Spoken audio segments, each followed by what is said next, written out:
Morning! And thank you for the resub, Fenrir Media. We're going to work on this wonderful kit.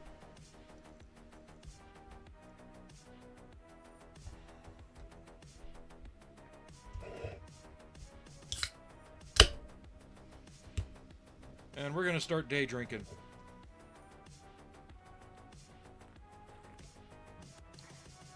Kidding, it's just Mountain Dew. I'm okay. Well, go.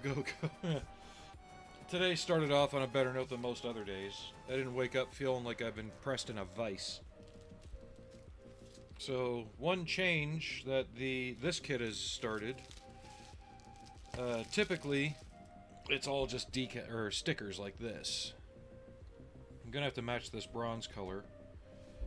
Now they give us water slide decals.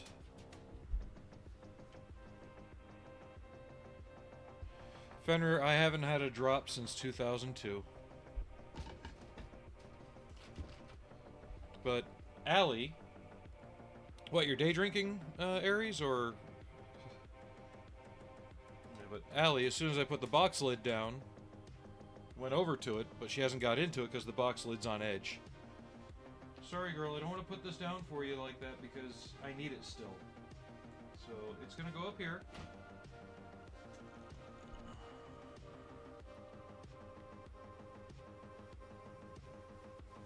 That does explain the random links. So, let's get all the parts unbagged.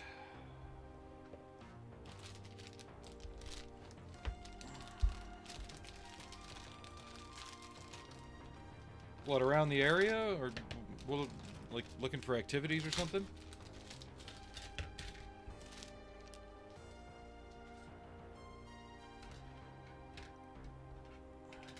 I know one for you. Put on your blues, go down to the Riverwalk, and start bugging airmen that are fresh out of basic.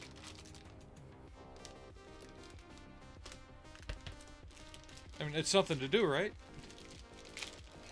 Get blues that do fit.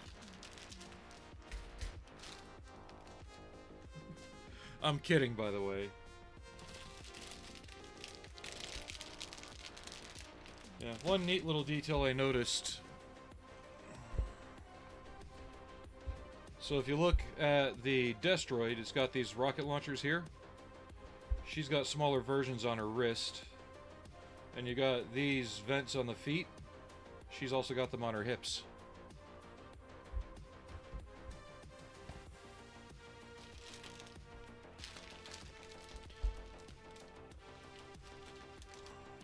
Yeah, it's scarier if you just,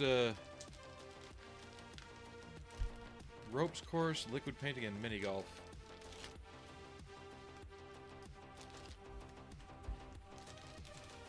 Let's see, you live in Texas. One is from Virginia, at least I know. The other one, don't know. Are there any indoor shooting ranges? Outdoor shooting ranges? Shooting ranges, period. I honestly can't abide the axe throwing places, simply because they allow the mix of alcohol with something involving throwing sharp things.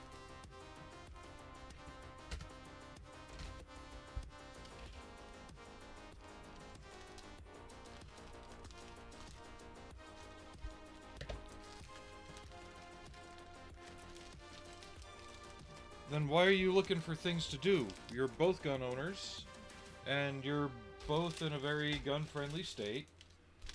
Go to a shooting range. Simple.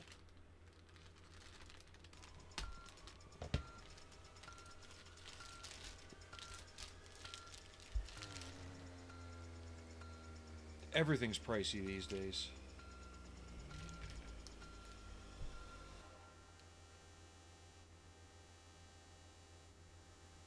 Saving it up for the Second Civil War, yeah.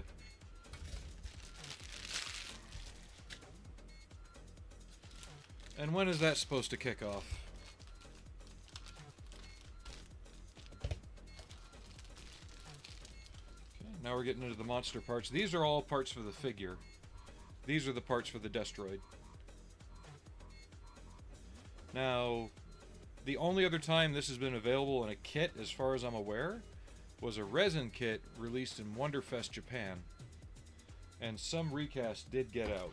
So I want to get that real quick. Which headline did you read this week?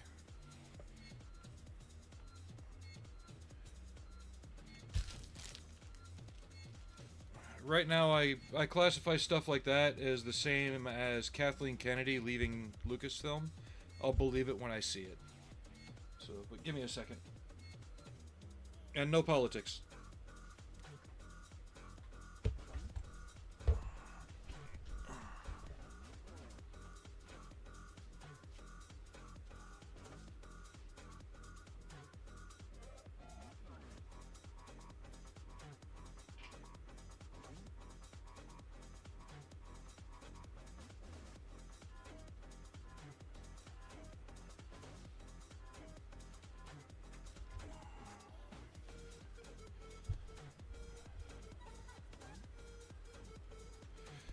Probably because, aside from the encounters with the beach things, the overall game loop is pretty relaxing and, you know, straightforward. So this is the, I think, 1/100 scale Destroid monster, VB6 Konig. The kit was meant to be variable, where you could transform it, but resin recast didn't have all the nuts and bolts and ratchet joints ready for it, so I just built it in the one pose. This will be slightly smaller, obviously.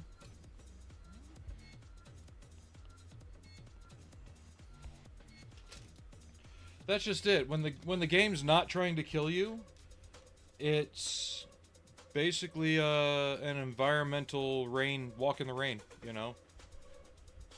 Put this back on the shelf, it takes up a lot of space.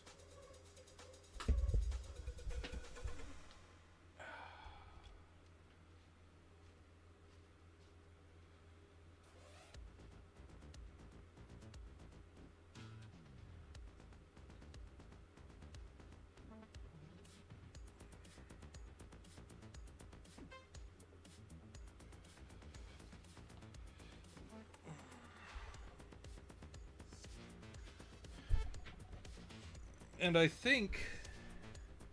Damn it, give me a second.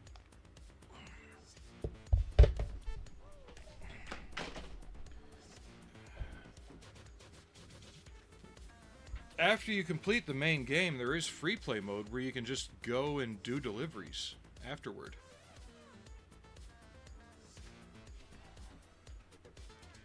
So you can do that without having to do the game.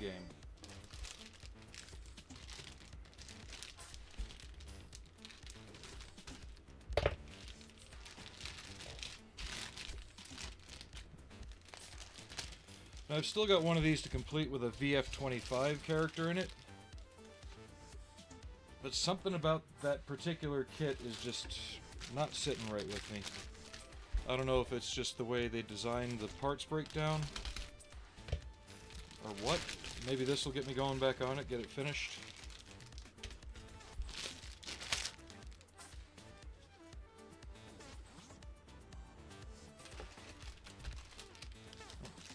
Face parts.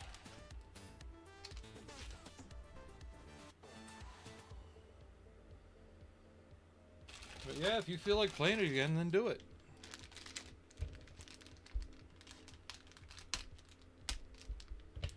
Hell, you really don't even have to play it if you wanted to. You could just go find one of those timefall umbrellas and sit under it.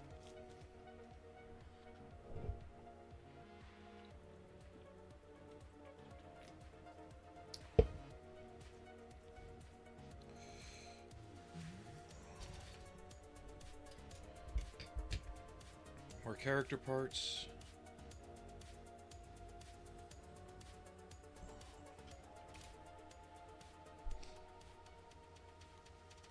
Like the cartoon DuckTales?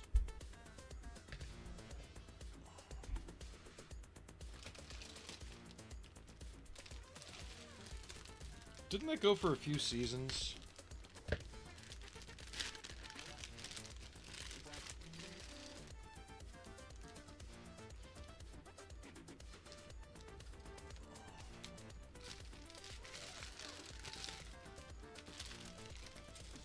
Somebody's gonna have a nostalgia trip. Ow.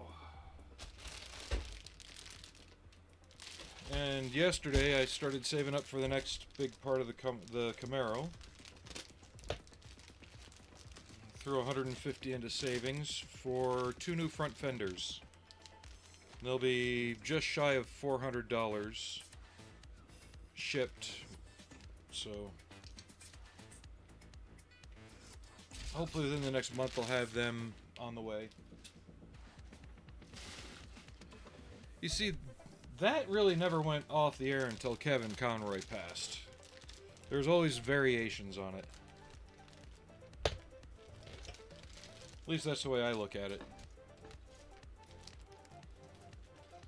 As long as Kevin Conroy's doing the voice, it's the same Batman.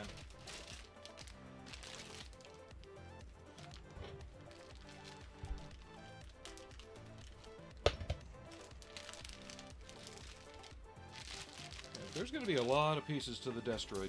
The figure ought to go together pretty quick.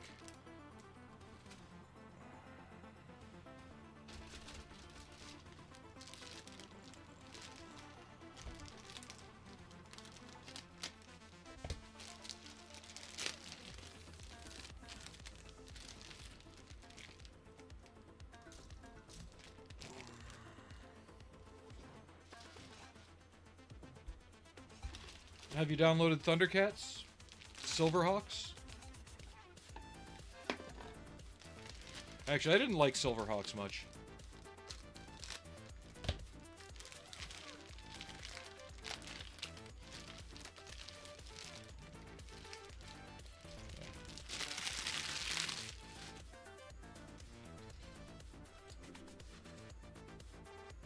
We're gonna have some fun with this, and the monster is supposed to be transformable. We'll see.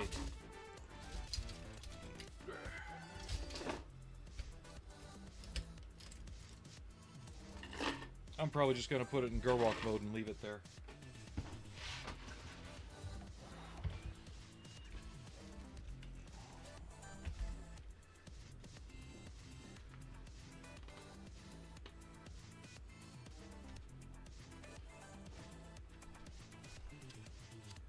I'm going to have to see if I have a gold paint to match this, because that's supposed to match all these parts. And I might paint them anyway, because we've got the typical swirlies in the plastic.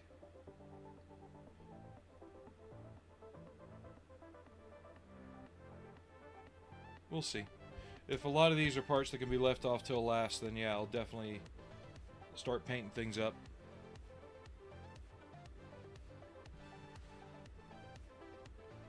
They're not undergated, so that would be harder. I don't know, maybe we'll throw some gold on this when we get to it. That way I can have the color match, so I can paint these up. It's either gold or bronze. Let me see. Ow.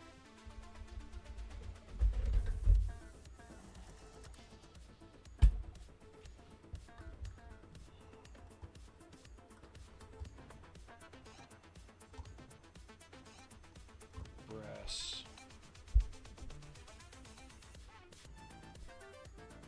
That's bright brass.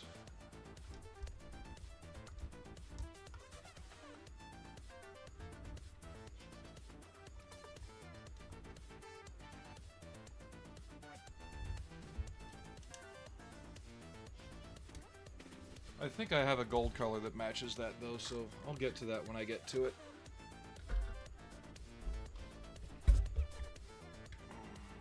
Oh, it's sitting right here. Yep. Yay. Not much for stickers.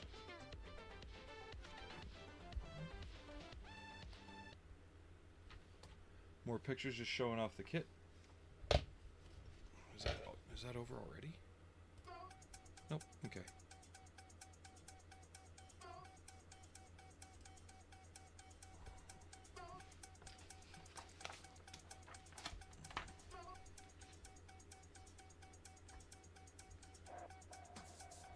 Okay, that's a platter.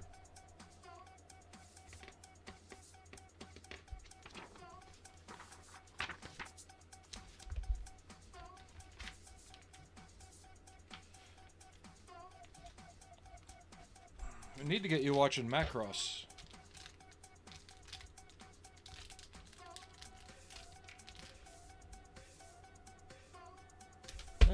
Drop. First part of the day, dropped it already. Where did it go? There it is.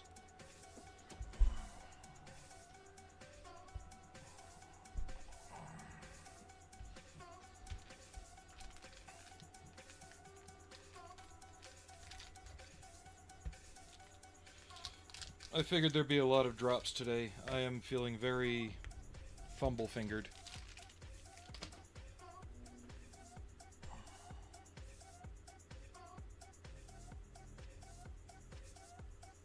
But no, I am in a better mood today. I woke up earlier.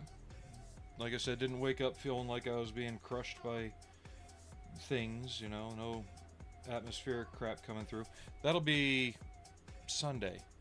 That'll start.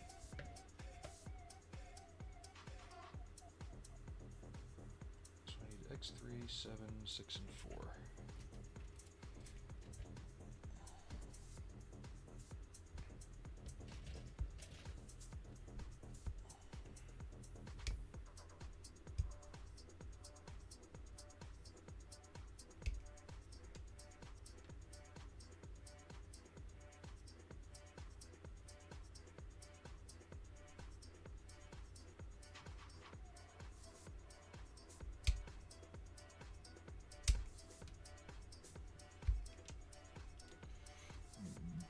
Excuse me.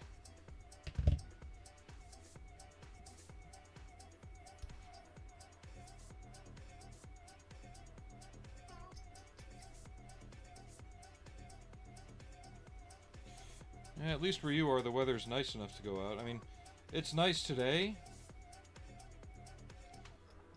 And I could have gone out somewhere. I kind of wanted to run to a hobby shop or two, but I'm trying to save on any big expenditures until after I get the fenders in.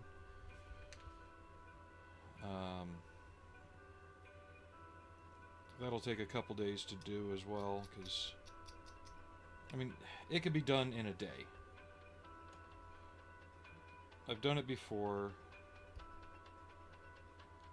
but I want to do it right, make sure I got all my door gaps lined up, all that stuff. So before I take things apart, I've got to kind of mark them. At least on the stuff I'll be reusing. So like the hinges. Not the hinges. Well, yeah, the hood hinges. So I'll have to mark those in a way that I know I'm getting them lined up right. And the same with the fenders. I got to figure out the gapping on that. Maybe get something taped to the door, that when I put the fender back on, it'll keep the fender the right distance from the door for that gap. So, gotta get creative there.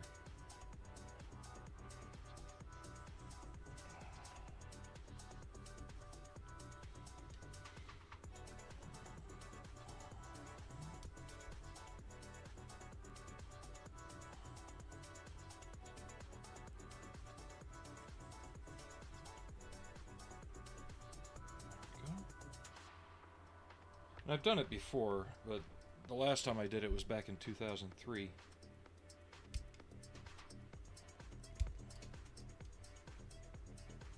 And the fenders on that car were much more far gone.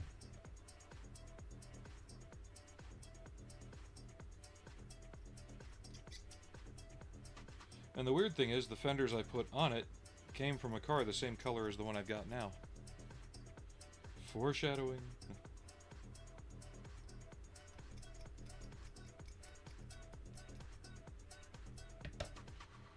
Okay, which one was this? 6 or 7? This was 7, I think. No, it was 4.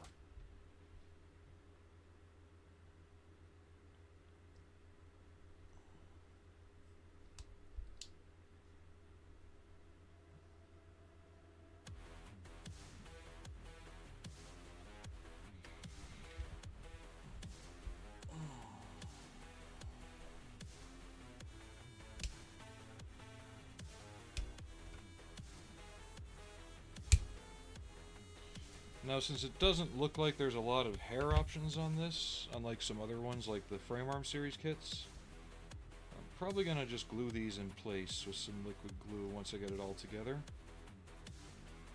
We'll see how well they hold each other together.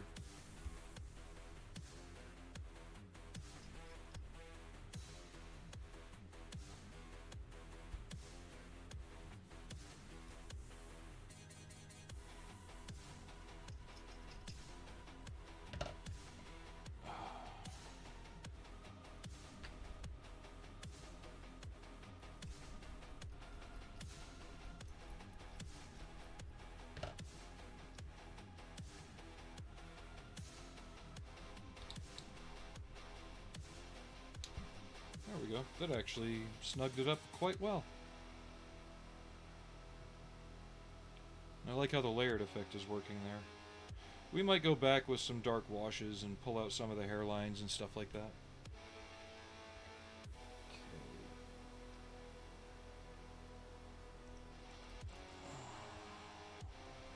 I need W23 and 24.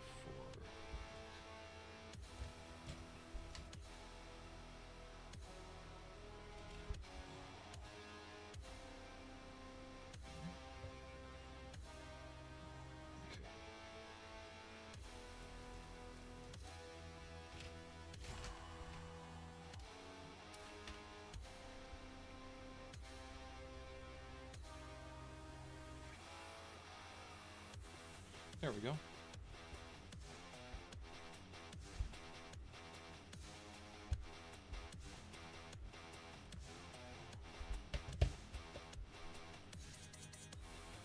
Aoshima is relatively new to these kind of kits,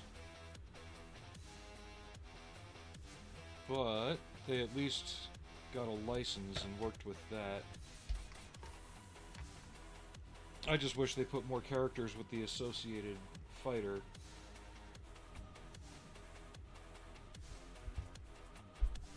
So far they've only really done that twice.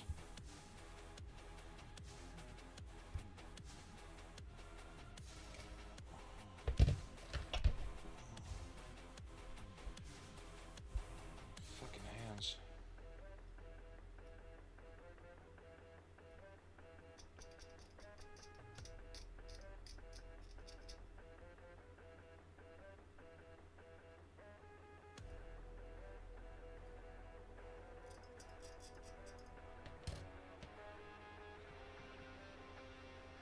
Now, my hands aren't hurting, but the past few days I've been very fumbly with them. Like, it feels like I'm wearing gloves. The other day they were hurting, though, when we had that storm front roll through. Holy crap.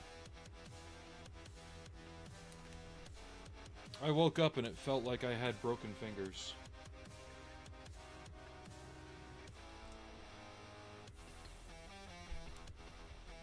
They just feel really tight, like I'm wearing gloves.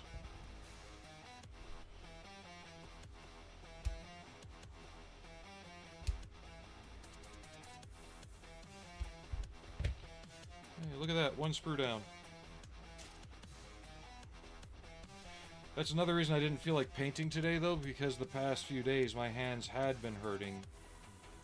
So, just in case, I was trying to think of something I could do that could encompass a stream, but wouldn't require, like, fine painting or, like, making sure my hands stayed a certain way for an extended period. because that just makes them hurt more right now. So I got this and some frame arms kits we can work on in that time.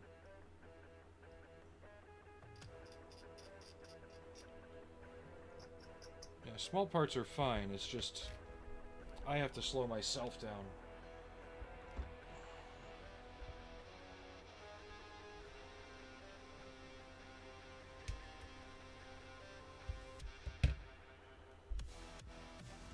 But once I can get this and a couple of the frame arms kits out of the way though, there is another one planned that I want to get.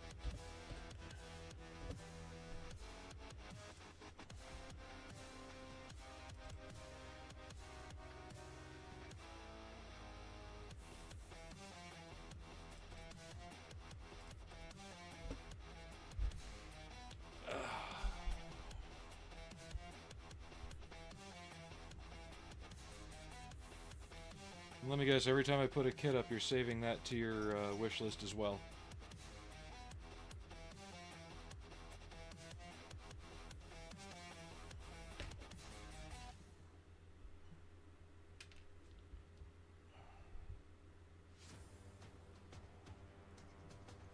But, yeah, once I get the fenders on order, I might buy that kit.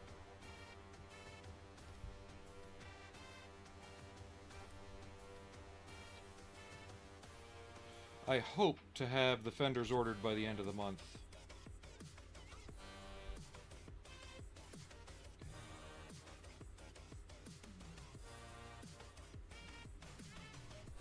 Something's not right here.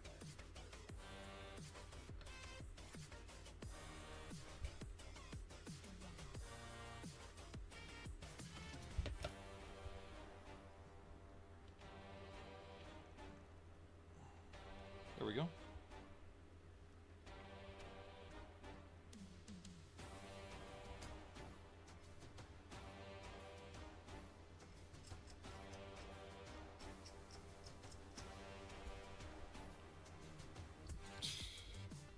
You know, you didn't have to be a sarcastic ass about it.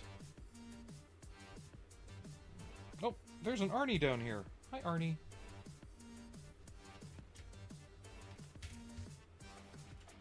I'm like, why do I feel fur against my leg? I look down, Arnie's sneaking in. Hi, Arnie boy. Hey, old man.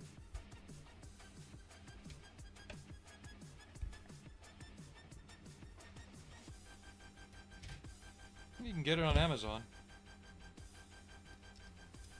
And honestly, Amazon's the cheapest place you can get it right now. We have Chair Cat, or which kit? The one I'm working on, or Carmilla?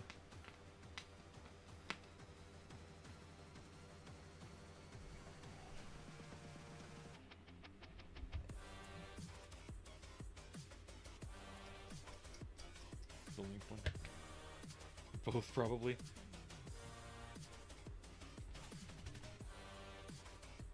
Hi, Arnie. Now we have Desk Cat. He went from chair to desk.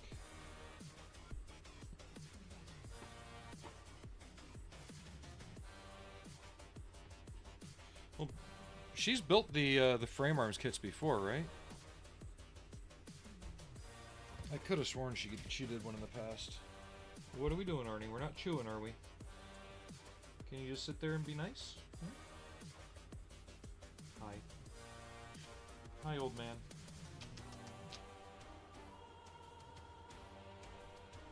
Anytime you come up, we're going to give you time, because yours is limited.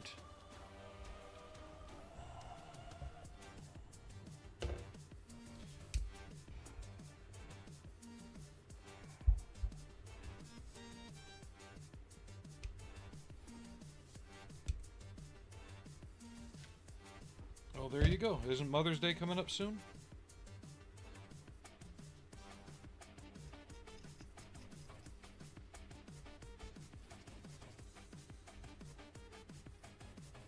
I know it's coming up sooner than Father's Day.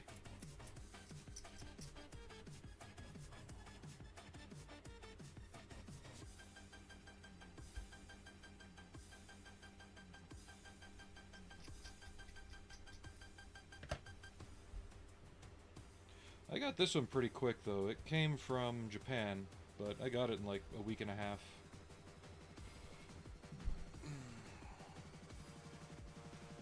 Like, the shipping estimate said I wasn't supposed to have it till today, and it came in on last Monday.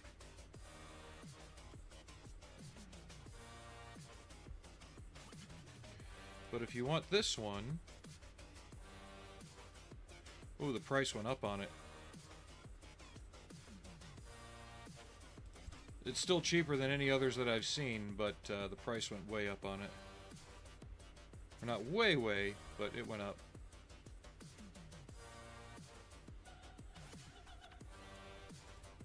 Oh, you got her ferrets?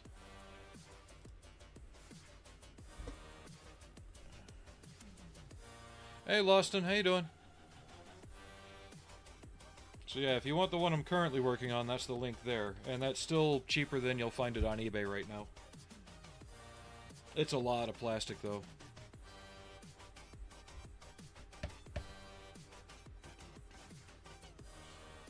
T-sprue and U-sprue.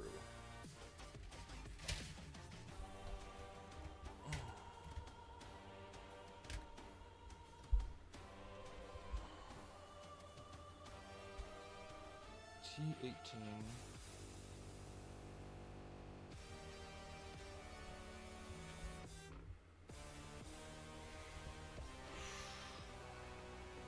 There it is.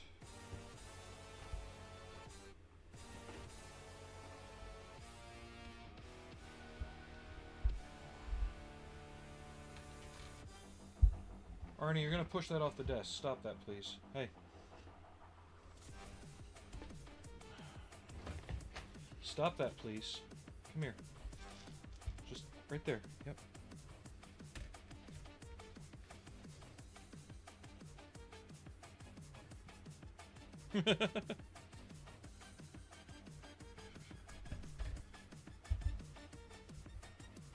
Floof noodle.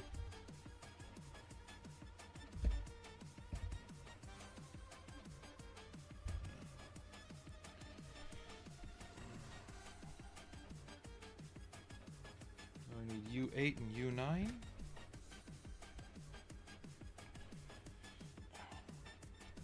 There and there.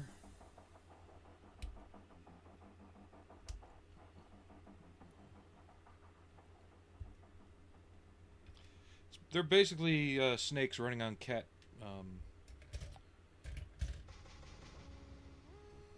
Running on cat software. Snake hardware, cat software.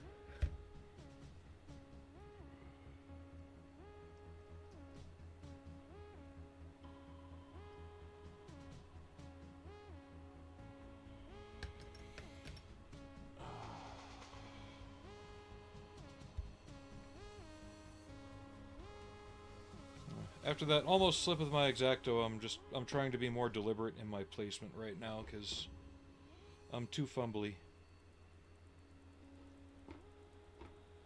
Arnie, please stop that.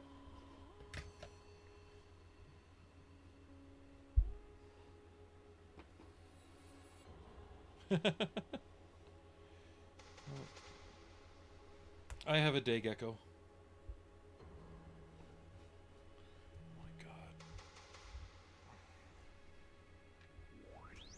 Hey.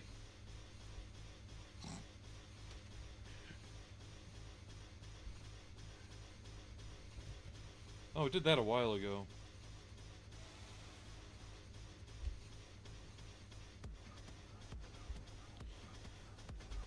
We have one of those, not yet. Oh. Not yet on the Cygnus, Lawson. Lawson's on the YouTube side asking about if the Cygnus kit has any updates. I haven't seen anything. Given what they want to do with it, we probably won't hear anything until summer.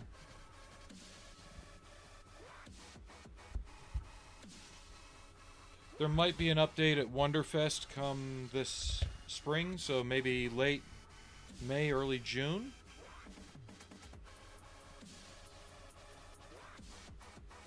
Twitch allows links. I allow links. Yeah, just Throw up an Instagram link.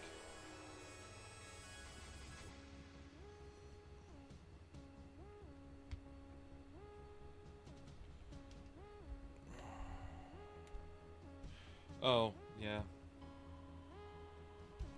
That's kind of like why I'm preferring YouTube when it comes to keeping you guys updated, because I can post something in YouTube, like just throw up a picture stating, hey, here's what's going on. Well, we'll have an update come summer, and then the kit will probably release closer to third or fourth quarter, end of third, beginning of fourth, if everything goes well. Because what they're having to do is they're retooling the kit. They probably have to clean it up. They're going to be putting it in the clear, translucent plastic like Deep Space Nine. But because of that, they're also having to do an entire hull section. They're having to tool up an entire hull section, right? Because there's 1/5 of it missing, which is a good 4 inches long.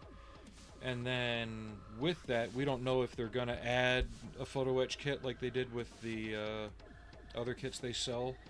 We don't know if they're going to tool up any more pieces to fill in missing areas. God, I wish I could get the model out to explain it to you. Let me take a picture, just so I can kind of show you guys. It's a hope that they do it, but it's probably likely that they're not going to do it. They're probably just going to make the missing hull section. They're going to extend the rails that go along the top and tool up another missing set of the engines. And that's it. But give me 1 second. Just one moment.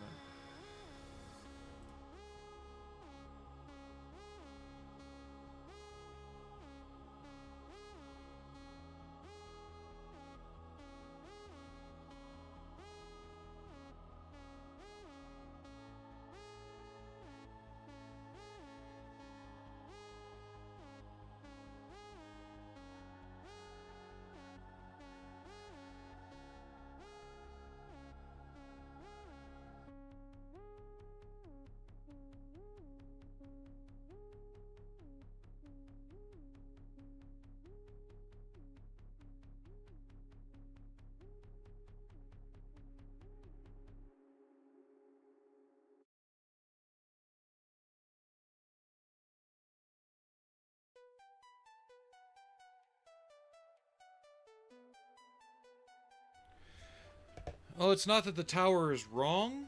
The size that it's at, you really couldn't do it back then without it being too fragile.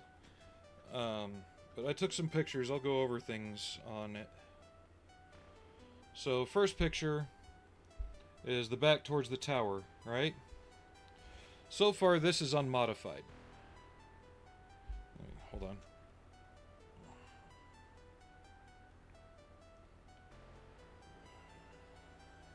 Turn off this light for a moment. So you see all this trellis work in here? That had to be added. These tubes in here all have to be added, right? These are in the kit, but when they change the kit, hey Alex, they're going to have to enlarge them. They're going to have to lengthen them because... Come on, next picture.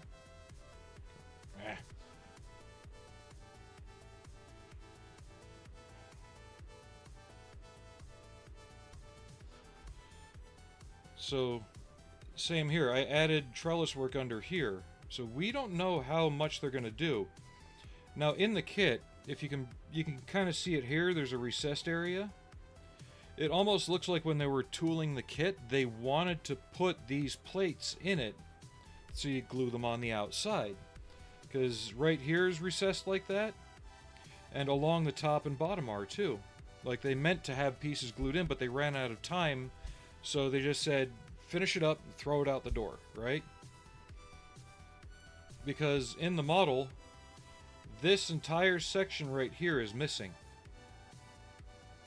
It goes from that to that. So there's 1/5 of the length of the ship missing. I had to cut mine into pieces and then cast this section to create this section to glue it into place. And then with that, I had to extend... the tube network up to the front and put in all the tubes that are here, because those are also very prominent on the model. That, and add in a lot of the missing trellis work along here. All that on the sides right here. I still have the files for that, so I can print out more if I want to, if they decide not to go that route. But that is something that a photo etch company could really make some money at. That, and a lot of the antennas, they're there, right? From a distance, they look okay. If you want to get nitpicky about it, yeah, they're wrong, but considering it was tooled up in 1980, sold in 81, I think it's actually a pretty fair representation of the model, considering how seriously sci-fi models were taken at the time. You know, I think it's a pretty neat representation of it. Aside from the length, it does look like it's supposed to. Oh, I didn't do too much. There's a lot more that I could have done.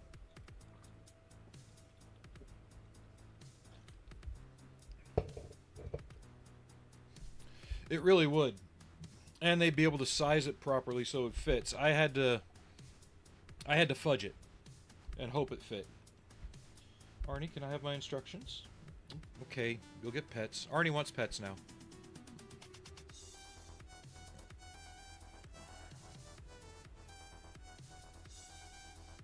Yep, you're going to be turning 18 this summer if you make it. Yeah, old man.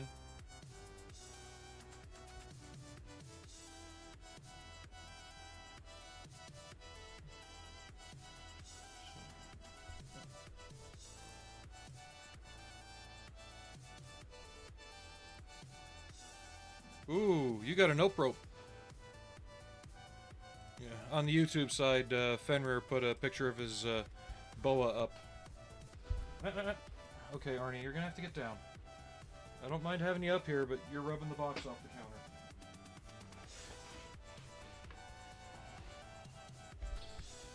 Yeah, he's starting to show signs of decline, though. So, T2... 2.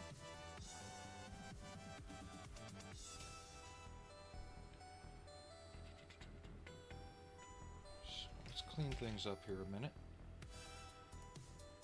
So hands I don't need yet. It's a bow and a tail.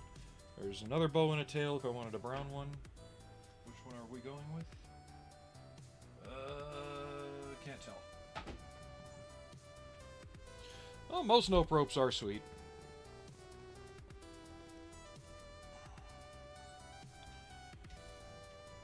I've even seen some cases where the highly venomous nope ropes are sweet.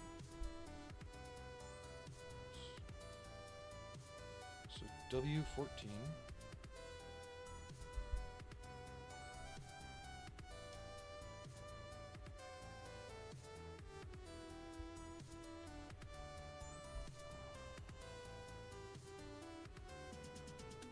Which one's T2? That's Z. Oh, there it is.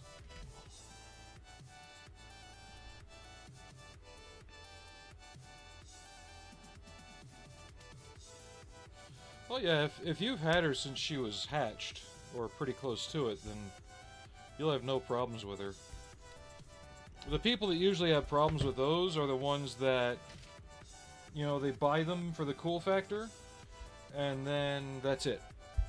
Right? They don't give them any attention, they neglect them, they feed them improperly, they don't use like tongs or tools to feed them, they use their hand. And pretty soon they begin to associate hand with food, so they strike hands.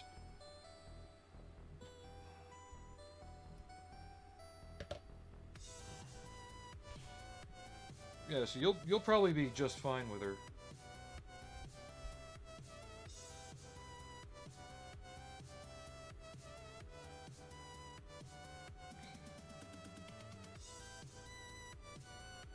Y10 and Y7. Where's sprue Y? There it is. And I'm going to change the music up a little bit, because I'm getting a little tired of that high-pitched sound. Yeah. Let's find something else real quick.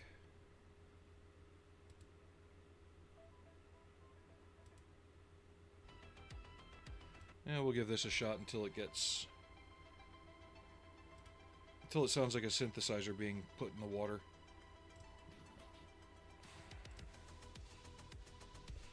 Okay. So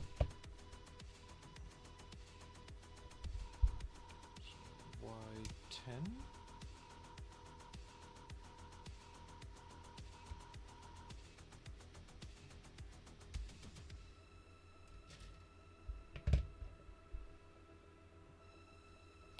Well, my iguana was the same way that I used to have.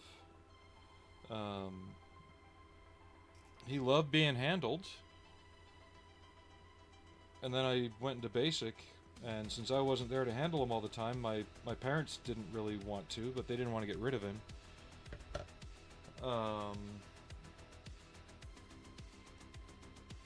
Basically, they didn't know what to do.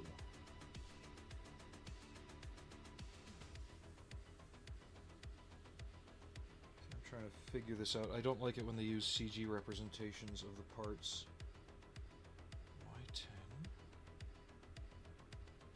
Guessing that one goes like that.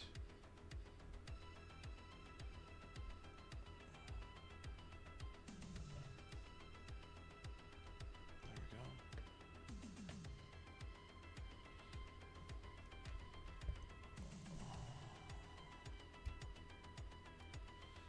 But I hope everybody's having a good day and getting ready for the weekend. I'll be working tomorrow and Sunday, but my next day off will be Monday and Friday again next week.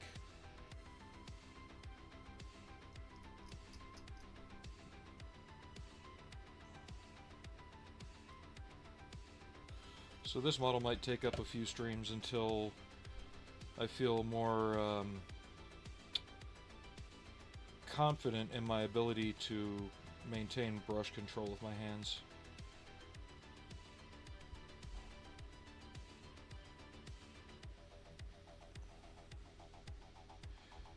Missing something here.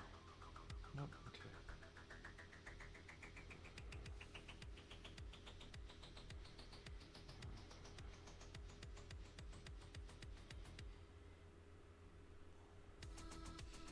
But that's another reason it always seems like I'm working on a variety of stuff, is I try and engineer things around my ability.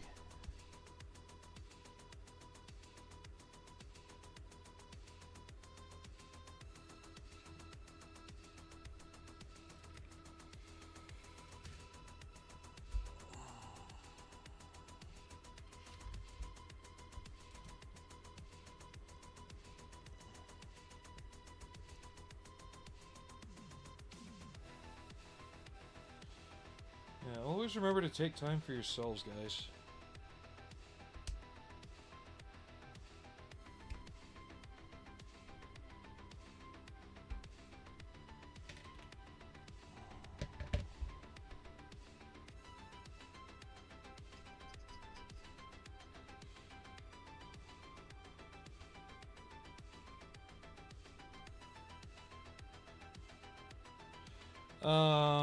I can't, Alex.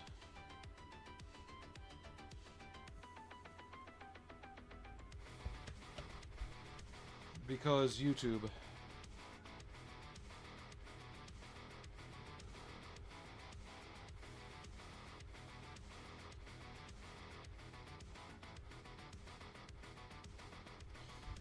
Wait a minute.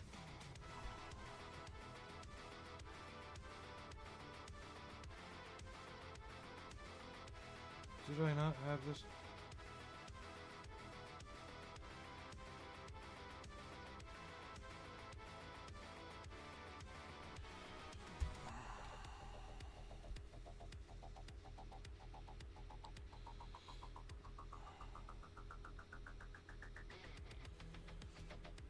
It's the only thing I don't like about these kits is the instructions are done using CG for the parts breakdown, and you can never get the orientation very well. It's one thing I do like about the frame arms kits, is they still use very high contrast instructions like that. There we go. That's better.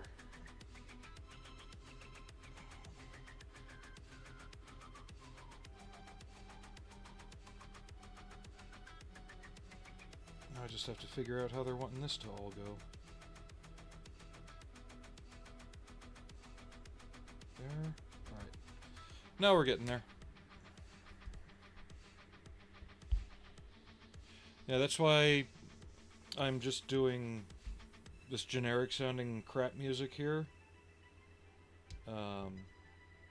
If we were on just Twitch, I'd be able to stream other music, because I've got my audio settings set so the VOD does not get the audio channel for the music. So like, if you're watching, you'll hear it, but it doesn't get recorded.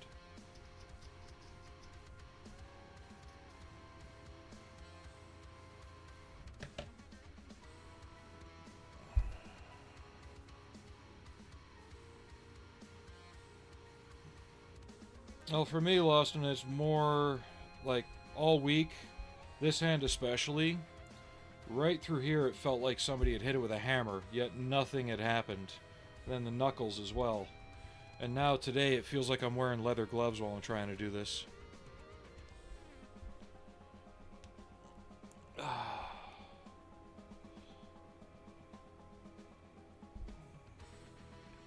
now we can put these here. So today isn't a good day for airbrushing for me, or having to hold something and maintain a position for a good while with it.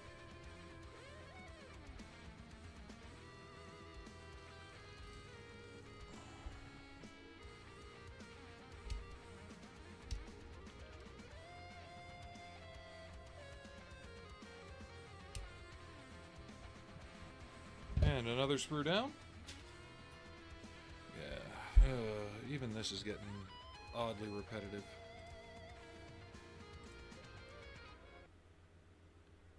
I just want something that feels like it's moving, you know?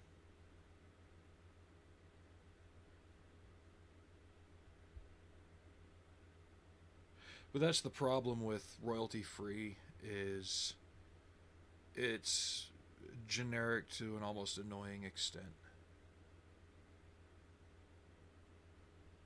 Try this one.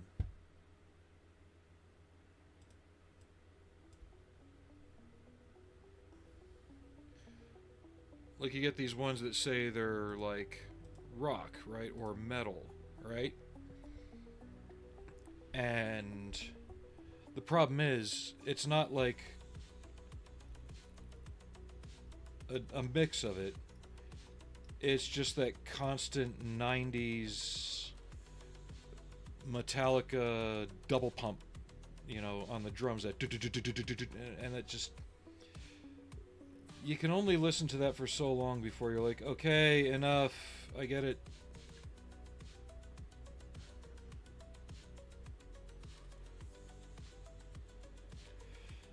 That's essentially what I do. I soak my hands in Epsom salts. Hell, I bathe in this shit. Yeah, there's only so much you can do. I have degenerative arthritis, and it's just getting worse over the years. Doesn't help I live in a place where the temperature can shift 40 degrees in a day. Like, it was 32 degrees last night. It's going to be mid-60s today. Okay, so there's that. The W sprue. Where are you? There you are. There's one of you. Where's the other one? There. 10 and 9, W10.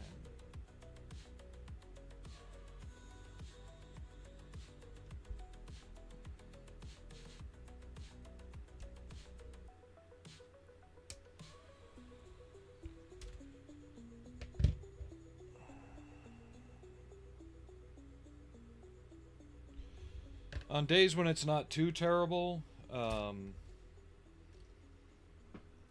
ibuprofen can help, but at the same time, I don't like using ibuprofen a lot because it can royally screw with your stomach.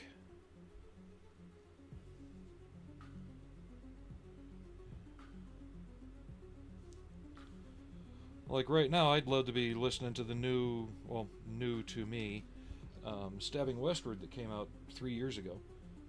That just, it came out with like no fanfare. Okay, how in the hell do you want this to go on? Okay, you obviously don't go there. I know what you meant. But that's what I was thinking. I might have to do like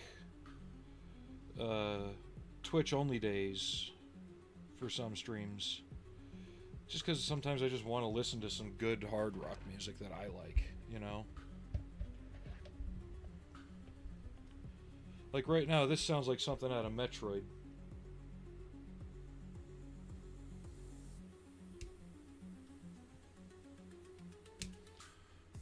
And when you're playing a game and you're not paying too close attention to the music and it sets a background mood, that's fine.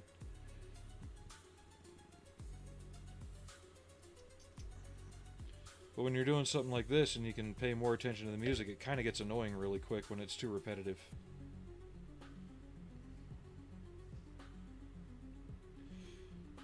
And I could play copyrighted music on YouTube. Since I'm not monetized, they really won't strike me.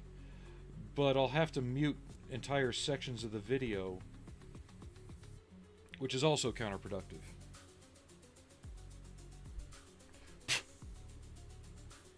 Okay.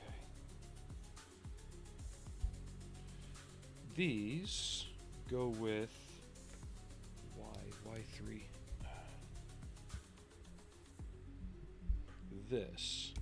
Don't tell me this is some kind of jiggle physics mechanism they've built into the model. Good lord. These are hinged, and I think this fits over that to allow for movement.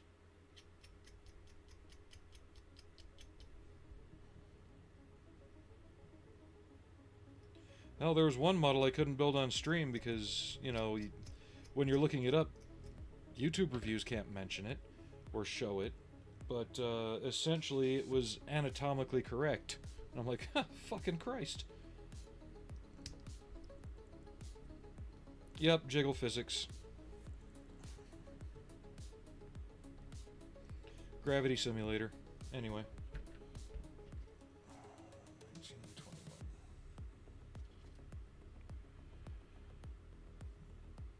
Well, all I gotta do is click a button, it does it automatically. But yeah, it's not like I'm purposefully playing the music to make money off the music. But somebody out there in their infinite wisdom thinks that that's what's happening. Some people probably do it. I can see both sides of the argument, that's the thing, because I'm putting it up there just to give you guys something to listen to while I'm building something. You can only imagine how boring it would be if there was no music. At least for you guys.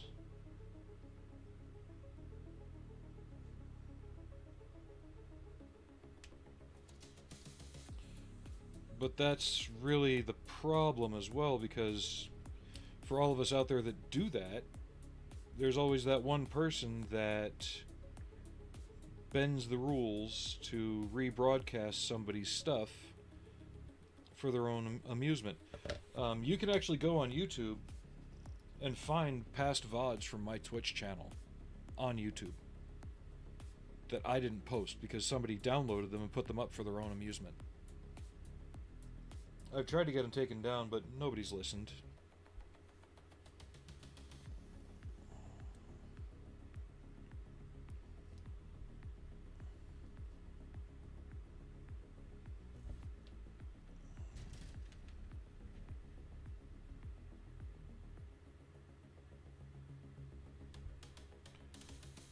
And they're always like these Singaporean or Thai channels too that did it.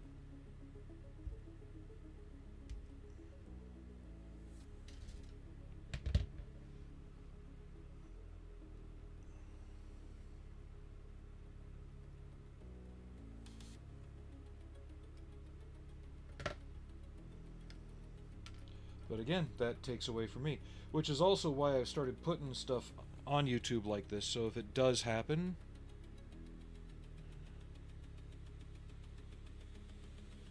Thank you. But if I put the VOD on YouTube as like this, then if I notice it happening again, especially with the VOD saved to YouTube, it gives me more to stand on trying to remove those channels. X8, which is sprue X. 'Cause I'm an idiot. There.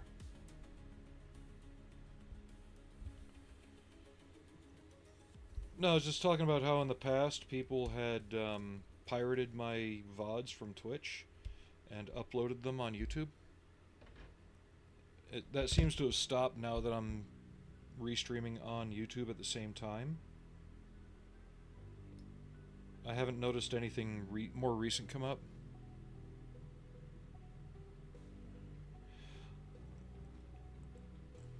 Well, I think part of it is, like, you take Night Shift, for instance. The guy does amazing work, right? But I think the way he works, he's... I don't want to say less communicative, but he likes to concentrate on his project. Film it, get it done, and then edit it, throw the video together, and put it online. If he was streaming, it would probably take him a lot longer.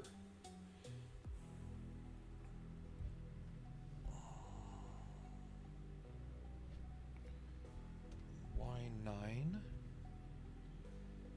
Me, I just like having you guys around while I'm building because it's not just me sitting in my basement on my day off all alone.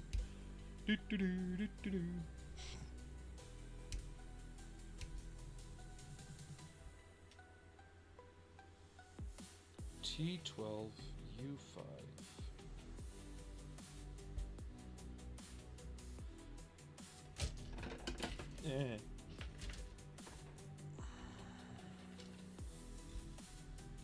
And for him to turn stuff around, I completely get that. You know, I understand that wholeheartedly.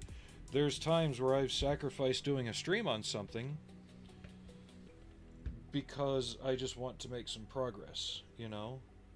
Not that I don't want you guys to see it, but I know if I try and stream it, I won't be able to do it, you know?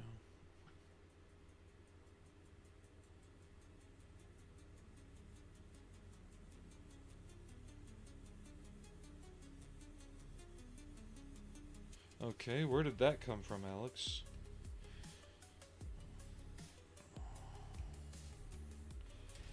I try and ignore the world at large today. I've been married 20 plus years.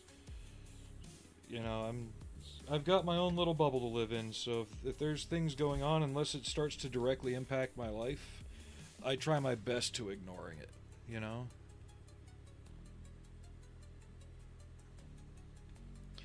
And sometimes one thing I found is as you're talking about something, as you're drawing it, sometimes you come up with an idea that you wouldn't have had otherwise. Like, I don't want to say like writer's block, but kind of like you're like, what could I do to make this work? And then people just start throwing out ideas.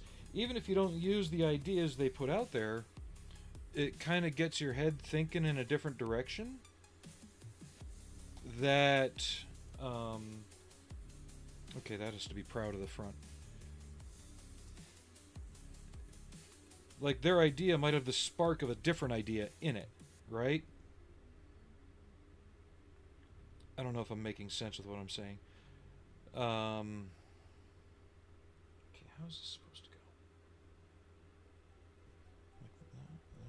Like that? Kinda? Sorta? Maybe? There we go. But they might remind you of something that you possibly forgotten in terms of like a technique or a method or a way of layering something differently.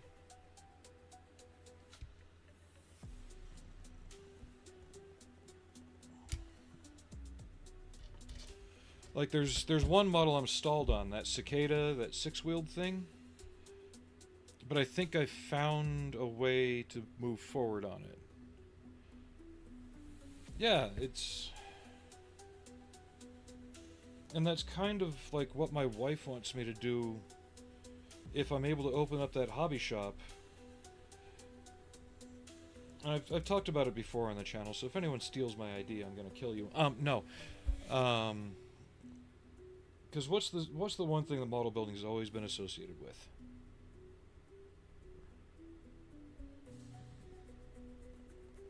Right? What's the one main thing? You're always in your room alone, right?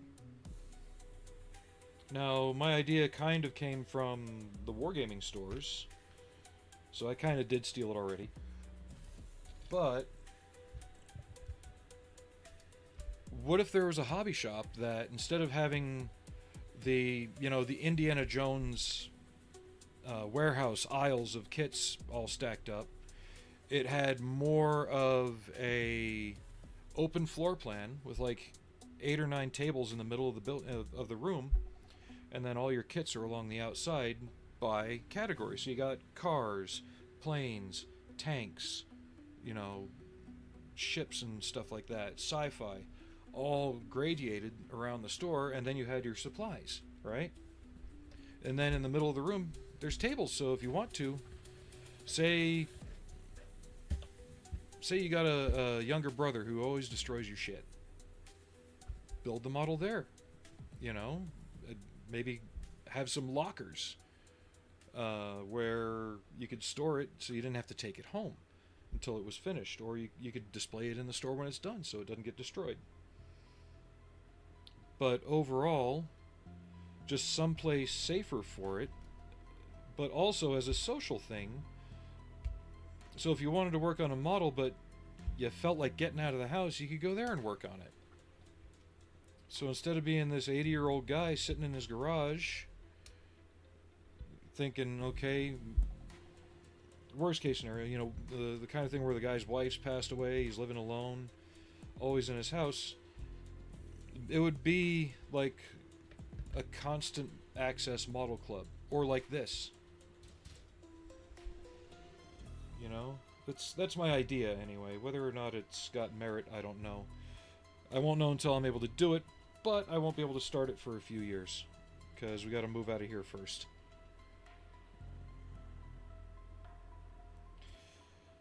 At one point, we were all King of the Nerds, I think.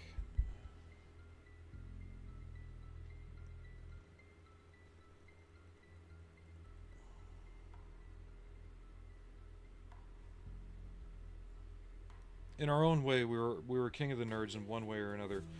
And I used to be the same thing. Hell, I used to draw all the time, too.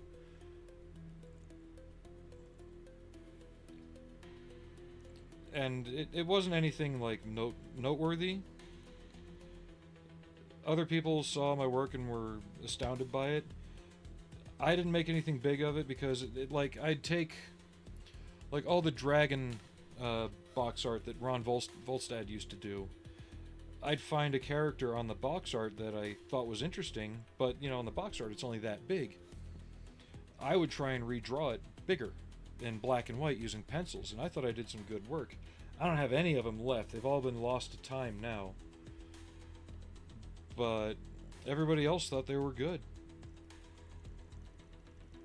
But I couldn't make anything of it because I knew they were essentially copies. They weren't tracings, but they were copies, right?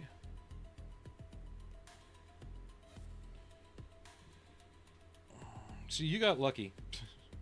And I even tried following that after I got out of the Air Force the first time.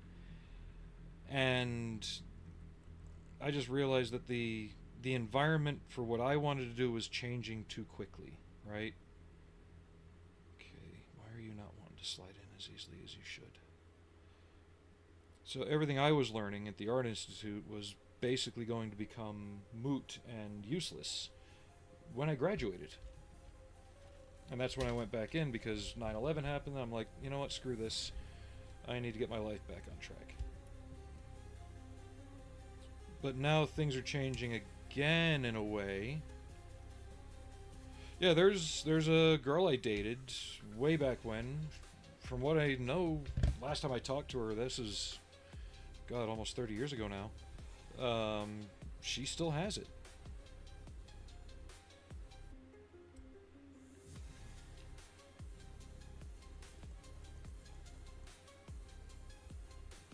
But I haven't seen anybody that I used to associate with in Florida in 22 years now. The last time I was in Florida was in 2003 on my way to England. I ran into a couple people then, and that was it. The last 2 times I went to Florida, it was just there to see my family. One was for my parents' anniversary. Another was, it was my parents' anniversary. And another was for, sorry, nose itch, a funeral. So I didn't go down there to find old friends, you know, not that I really have many. Like right now, the oldest friend I've got that I wanted to keep around is sitting in the audience with us, so nobody from high school I've wanted to associate with, put it that way. Y6.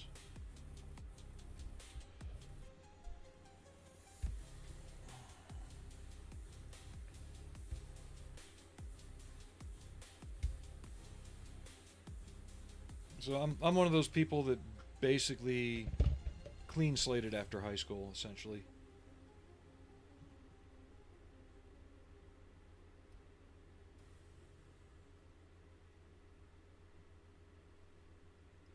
I know it sounds bad, but it felt like the only way to get on with my own thing.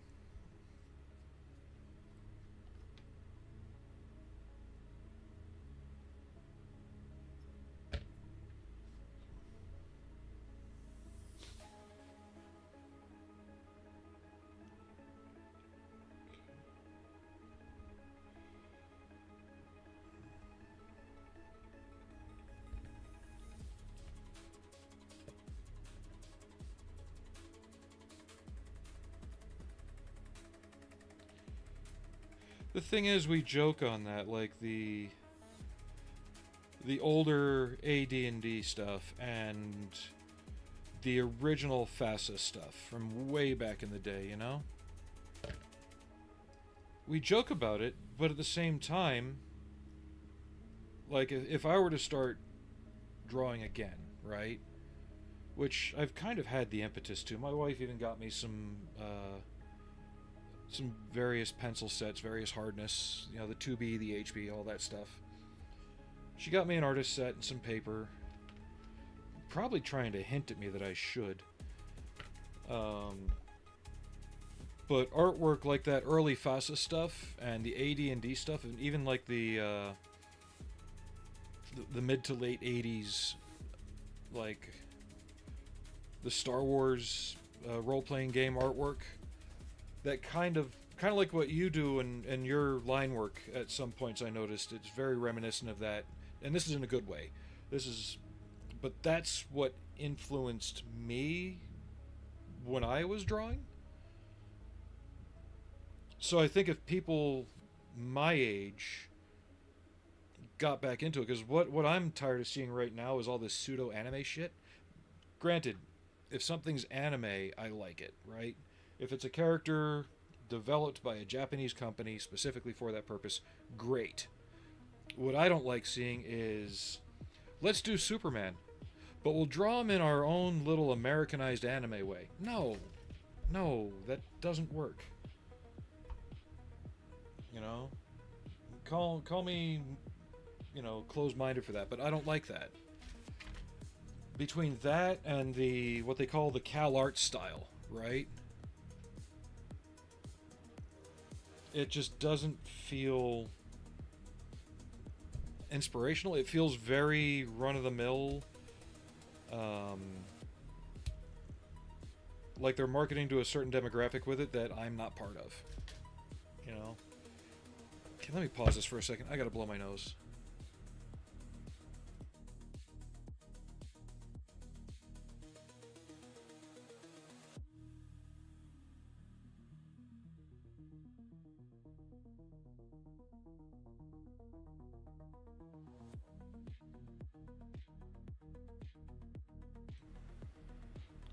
You see, I noticed that change when I was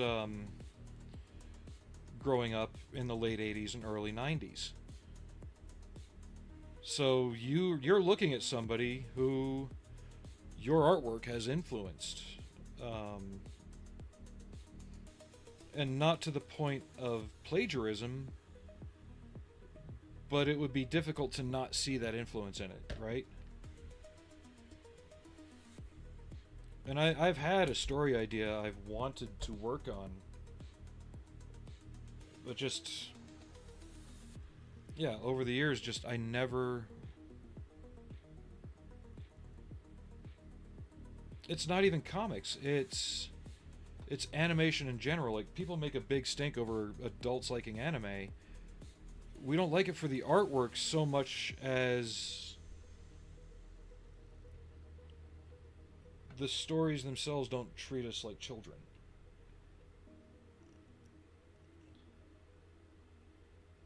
Because one thing I liked about the style back then, and now it's kind of awesome that I'm meeting one of the people who've influenced what I like, was that hard edge, contrasty, almost thick, blocky, but not line work. Because depending on how you take it, you could refine that even more, or just leave it as it is, depending on what you wanted to convey with the art. And for the mechs, it worked really well because it helped give them that visual weight.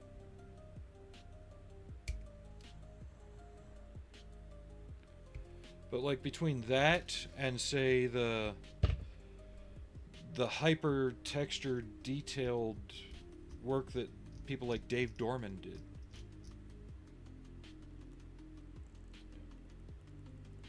and maybe that's the reason I like watching anime, because it gives me something to look at that's escapism. Honestly, it's all it really is escapism. Macross is one of the few series that stuck because up until very recently, it was still kind of realistically drawn, even in the characters. Macross Frontier started to get away from it a little, but then it reined it back, which is this is part of that series, the Frontier / Delta timeline. But it's always had that balance of adult story that a lot of stuff just doesn't have these days. W20 and W214.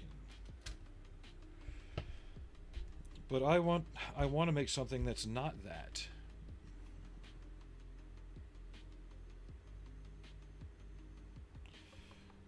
And that's what I mean. It's thick. But it has life, right? You use the line to convey the motion.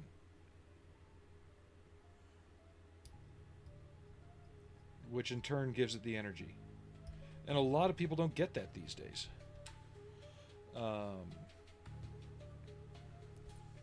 Like another case, I mean, I hate to say it because I know people are divided on their own take on him. Todd McFarlane, for better or for worse, he knew how to get the energy to transfer through his drawings. You could tell when he was drawing the work and where somebody else was just hired to do it.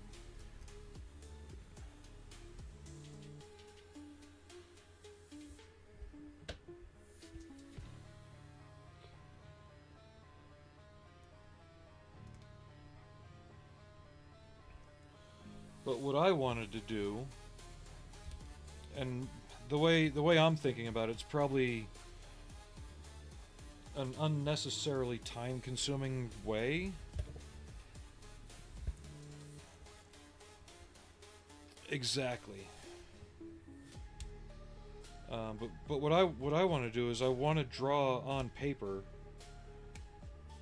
and then scan it and use computer tools to refine it. Which I'm sure that's a lot of people just go straight to tablet these days, I know. But there just seems to be something about just being able to draw on the paper. Yeah, like what you're saying. It's something about having that pencil in your hand and the resistance on the paper, and just you can feel what you're doing a bit more, where you can't do that digitally.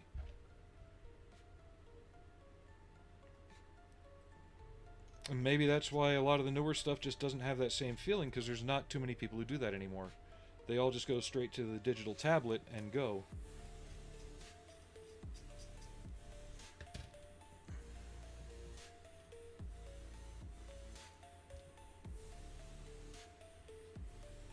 And the other thing, I don't know if I'd want to stay black and white, or to colorize, or go primarily black and white, and if I do something that needs more shock,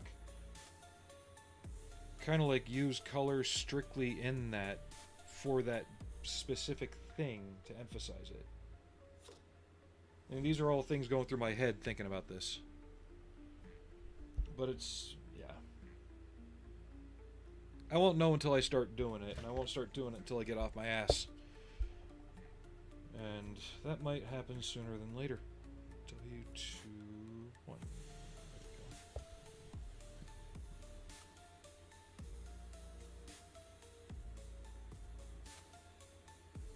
Exactly.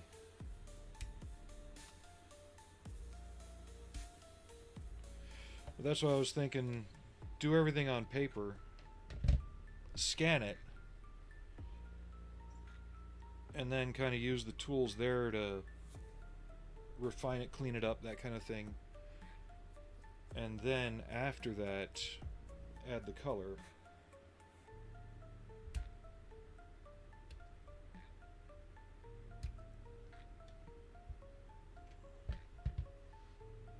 But my Photoshop experience, yeah, I haven't used that shit since 2002. I know there's other programs out there for it too. It's not just Photoshop.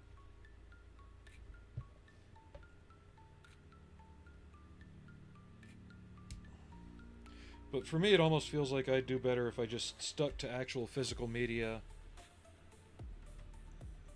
and then just scanned and processed for the final bit, but stick to the physical for everything else.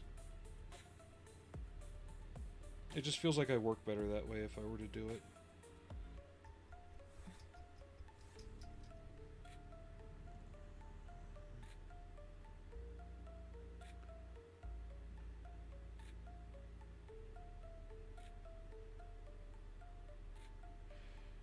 Oh, you're talking about like cross-hatching for the shading and everything?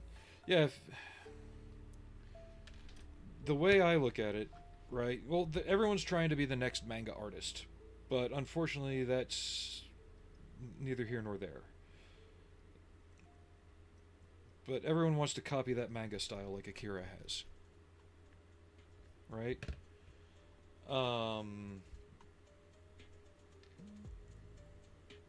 And most of the younger generation that are doing it, from what it feels like to me anyway, and I could be wrong, they get the idea of what they're doing, but not the purpose behind what they're doing. They're not analyzing what's inspiring them to do it. And like you said, you use that... Why aren't you fitting? Because I have you upside down. That's why. Okay. Like, if I was to do cross-hatching and stippling, it would be if I had the full page spread, like the dynamic still shot, right? Like, if you were to take an action scene, then freeze frame it. When you want that detail to pop out for that impressive scene, right? But then if you want to convey the motion, you use more dramatic angles, more foreshortening and stuff like that, and other ways to convey the speed and the motion.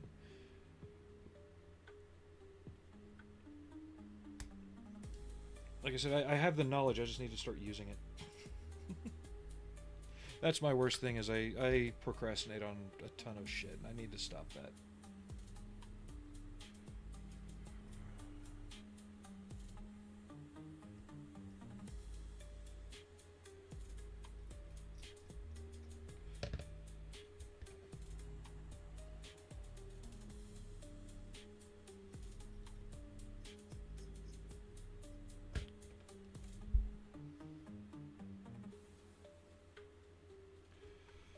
And that's kind of what got McFarlane in trouble. It made him noticed is when he had his characters, like, say they're doing a big kick, like a Street Fighter style, big extended leg kick, right? He wouldn't crop it. He'd have that figure across the page, actually intersecting various windows. But that also conveyed the motion of the figure across the scene, where it's like it's starting in this panel, it's going to this panel, and then you see the result in another panel. Like, kind of like if you were to film it live, you would show the person jumping with their leg extended while moving, and then you'd cut to the foot hitting the face in a different frame.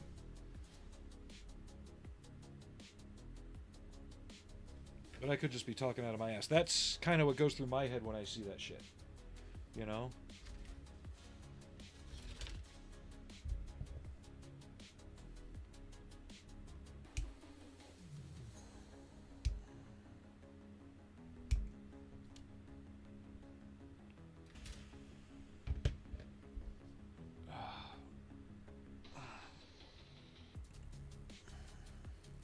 Mm-hmm.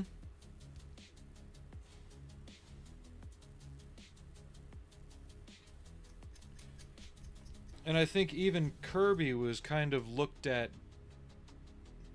I don't want to say badly, but Marvel was, since he didn't stick to the typical panel structure, and then other artists saw it, like McFarlane, and kept trying to use it. Yeah, and they were told over and over again, we don't do that, we don't do that. Well, now we do.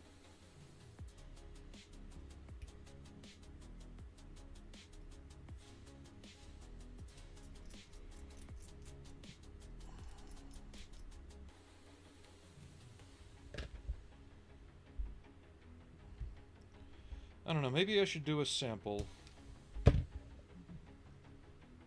See where my skills are, right?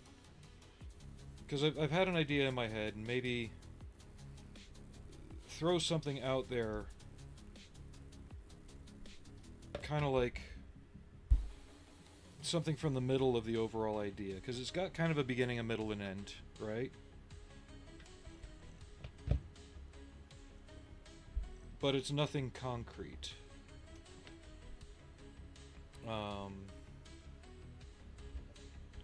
But maybe if I do something from the middle, it'll give me something to work to with the art, and it'll kind of lock up something. They do, but that's because, I hate to say it, outside of some indie comics, there's nothing new coming out of comics. It's all reskins. I'm gonna say it that way. It's all reskins of ideas that already exist and were done already.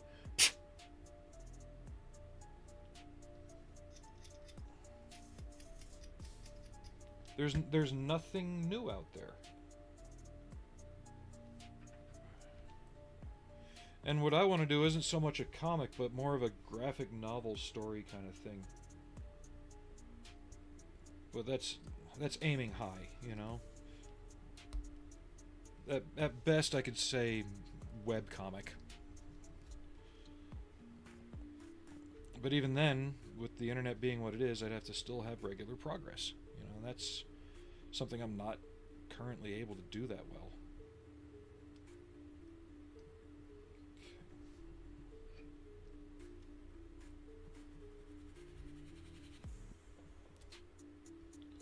And the other thing that's really getting on my nerves about today's comic culture, game culture, pop culture, whatever you want to call it, geek culture, the snark. Everything is snarky. Everything is done for the comeback.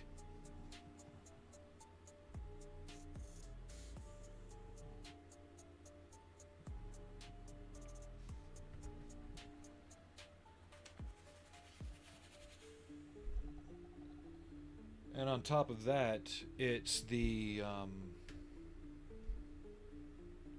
do I want to word this?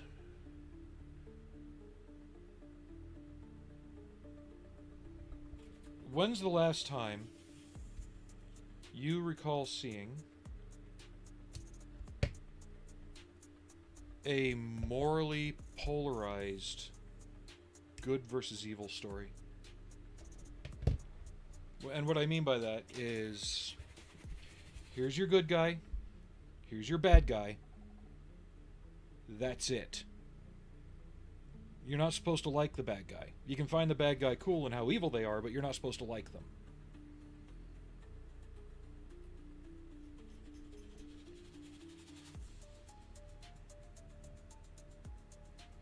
Exactly. Maybe that's what I could do, is try doing... It would be an experiment, and it would really push me as far as my head in making it work. Do a story that has no dialogue.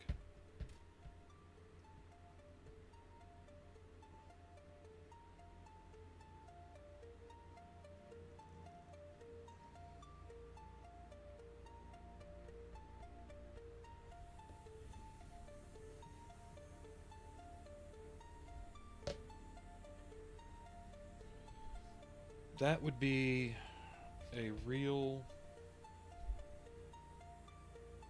That would push me, that's for sure. I don't know if I could do that.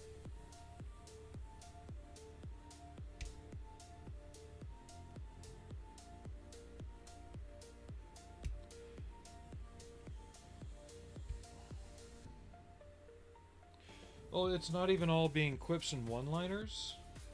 It's also being preachy.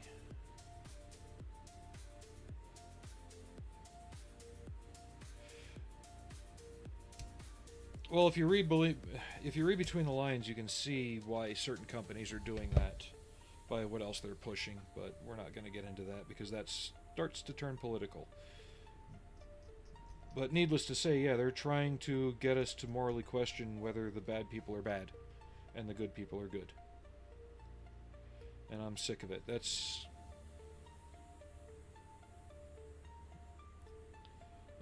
a little of what goes a long way. The deconstructivism? Yeah.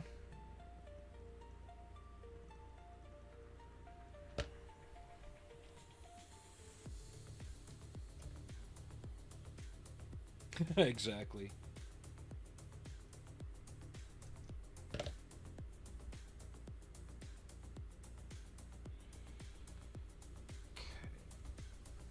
We're making the right arm right now.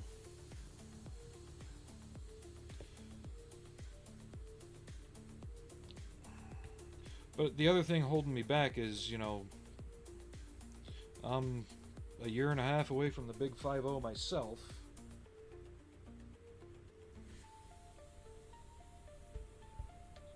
And, well, I guess it really wouldn't matter because the story I'd be making would be for me.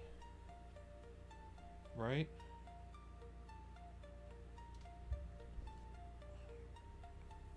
Because it's the story I want to tell. Fuck all if anyone else cares.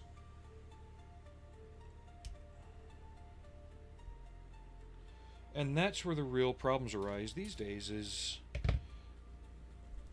And maybe that's what's holding me back, and I need to start thinking along these lines more. I'm too worried about what others will think before I've done anything, for one. And two, I need to just say fuck it and do it. And if anyone doesn't like it, tell them straight to their face, well, it wasn't made for you. Because that's what they're doing to us now, isn't it? W5, W7.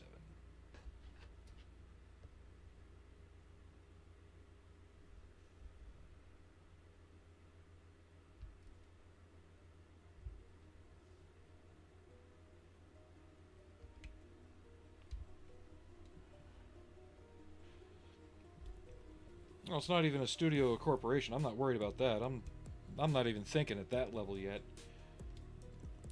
I just want to make something that somebody will see and go, ooh, that's interesting. But then I can't lose momentum on it. I don't know.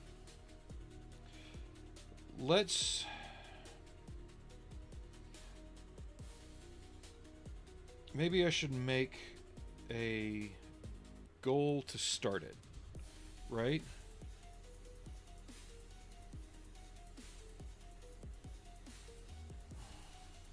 Because if I don't make it, and if I don't keep it, and if I don't do anything, I'll never do it.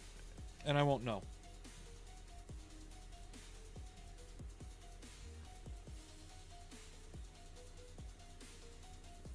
But I've just got a lot in the air right now, so I'm just trying to think of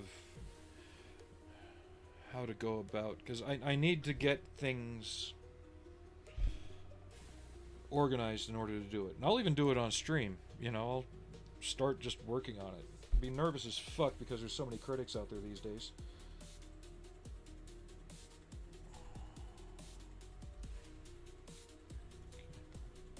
I know. I totally get that. And that's the hardest one.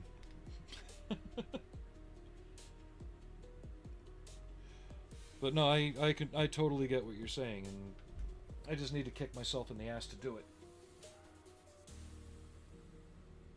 Okay. Wait. Why does she have flesh-colored hands on the box art, but she doesn't have any flesh-colored hands?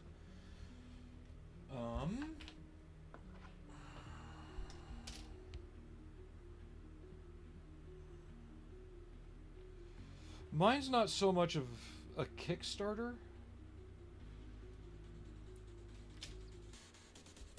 I just want to try something different. Like, I'm doing model building, right? And that's only got me so far on here. Games, nah, they don't work. I can't stick with one long enough to really make it effective. But I've always drawn over the years. That's besides model building, kind of drawing and painting and things like that have always stuck with me, right? And I'm beginning to feel like maybe I should fall back on that. But give me a second, I need to find some flesh-colored hands, because I kind of like the idea of having this nice little cuff. Give me 1 second, I gotta find... Make sure no one's behind me. Ow.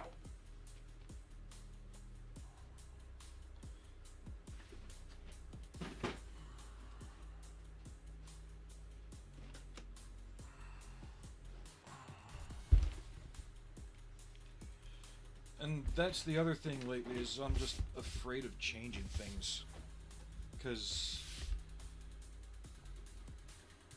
in the past few years, I've had a lot of things go sideways. And... Okay, why are these paint towels in here?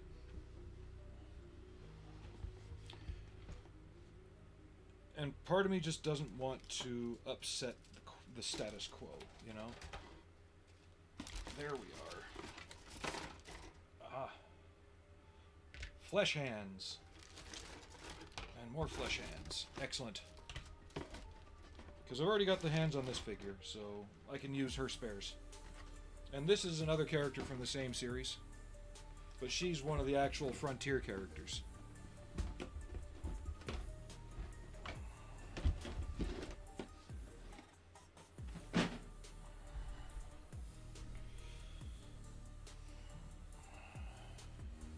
Just my story, I think, is a bit...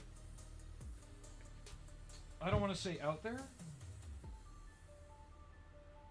But I think I've gotten onto something that might be currently relevant without being, like, you know, beaten over the head with it. And I've talked about it on stream before. I'm afraid of someone taking the idea, honestly.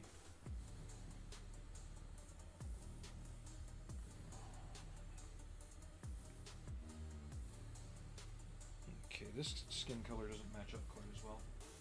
Whatever. One arm. Let's get the other one built.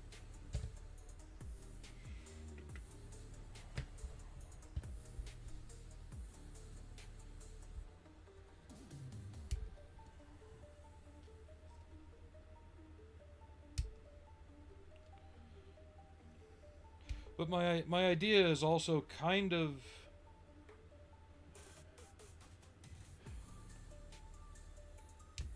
Um, kind of influenced by the old 50s sci-fi movies,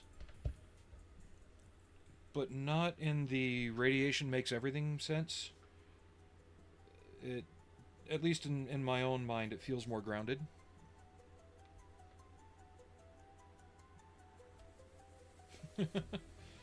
I appreciate that.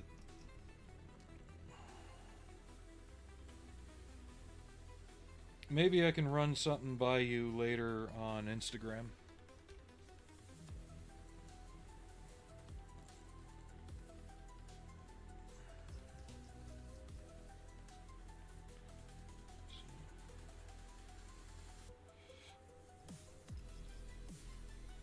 But the idea I have involves some current day stuff, but not what you think. You'll remember the Mars missions where they were taking samples and sending them back, right?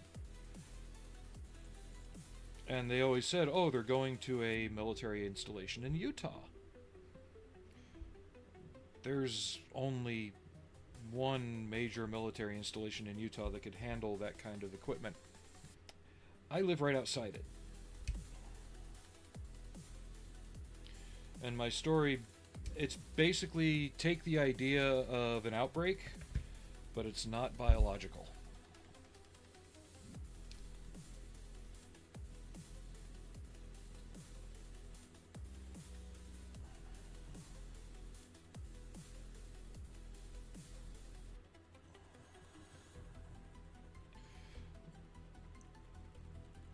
It feels original to me without being overly, influenced by things like the Transformers and stuff like that, but you'll see the influence, unfortunately.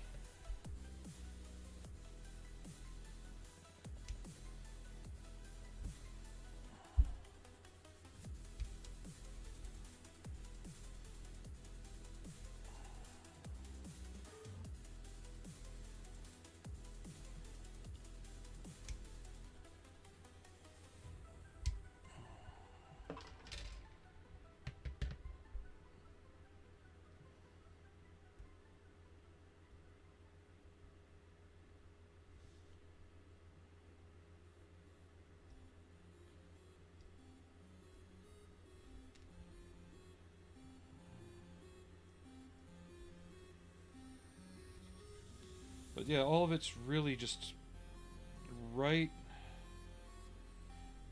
It's up here, like I can envision it, but I just don't know how to get it out of my head and down physically. And a lot of it is I want to get other things done first before I want to allow myself the time to do that, just with how things have been for me. But like you said, we all live life 1 second at a time. Nice use of a Ferris Bueller quote there, by the way.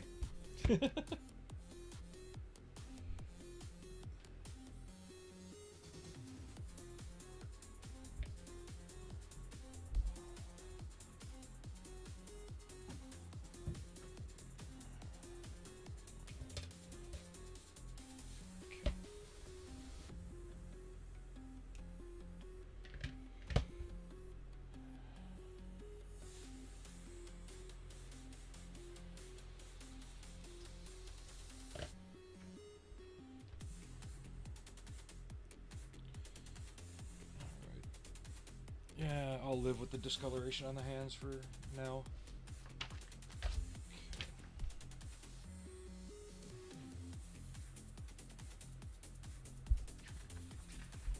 I want to get the arms attached, but I don't see that step in the instructions.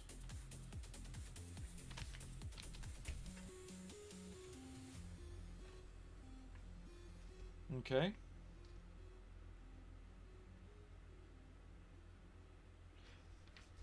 I'm not gonna have to turn in my geek card if I get something wrong, will I? Yeah. She does have shoulder plates. Okay.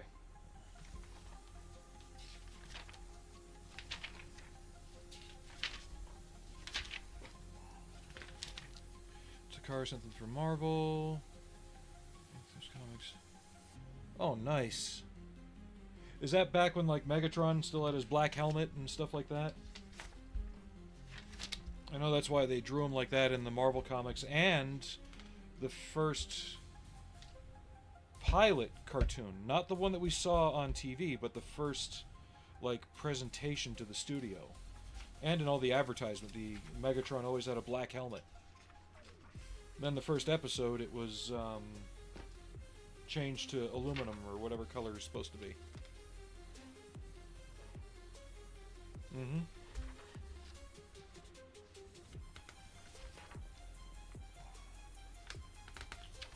And we have found a flaw in the instructions. At least I think so.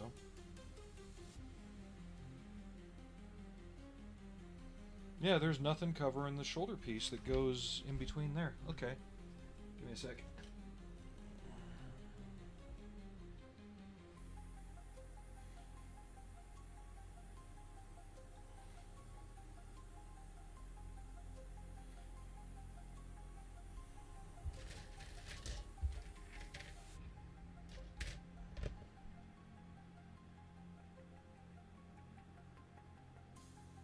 That's her legs. How do these attach? There's the peg. Is there a hole? There is. Okay.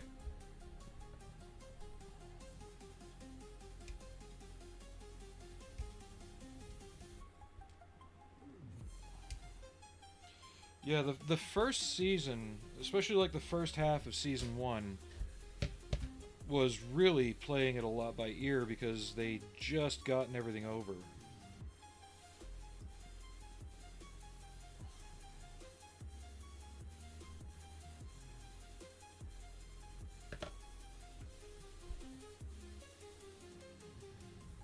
Okay, that goes there. Okay.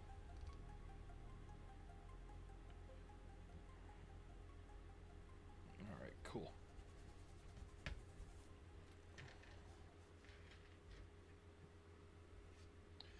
Now, I'm by no means a Transformers expert, but I have seen a lot of the Chris McFeely episodes, and I grew up with it, so here's what I know.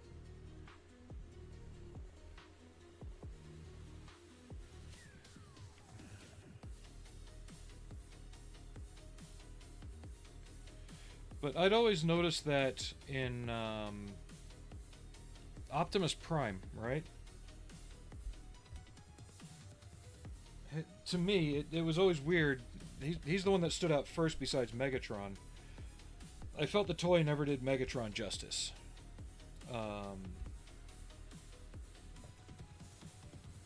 Just because, like, Optimus, yeah, you could see how the toy became the character on TV, right? You could make that leap easily enough. But when you look at Megatron and how he's proportioned, as opposed to how he wound up on the screen. Yep, robots.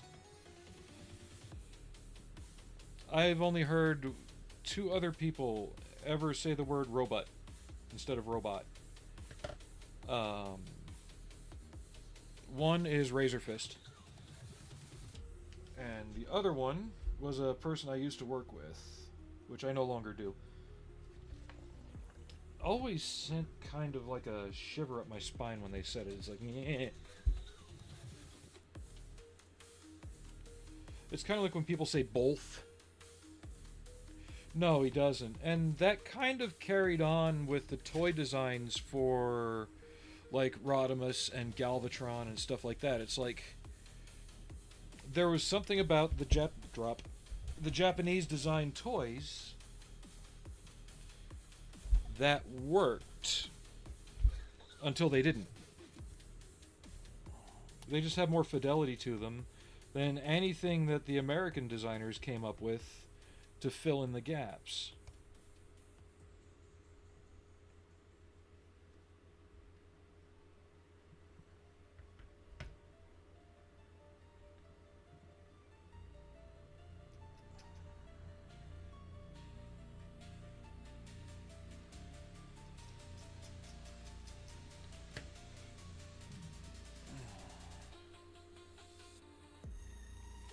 Wow, 2 hours. We haven't even got to her hips yet. Or her thighs, I should say. Because her hips are right there. Yeah, not bad.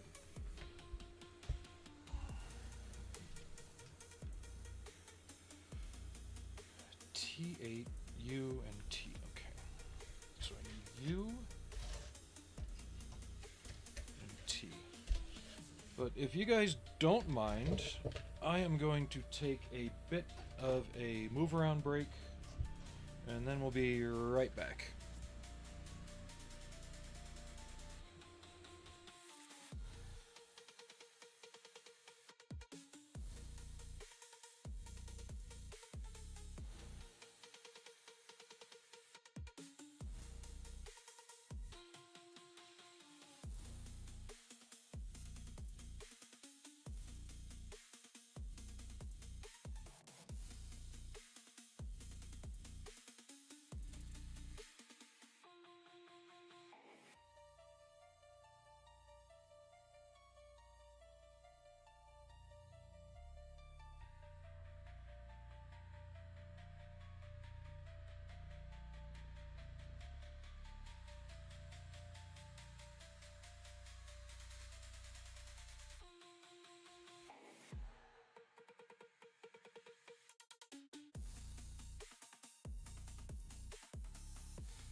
Alright, I'm back. I just needed to get up and move around a little more.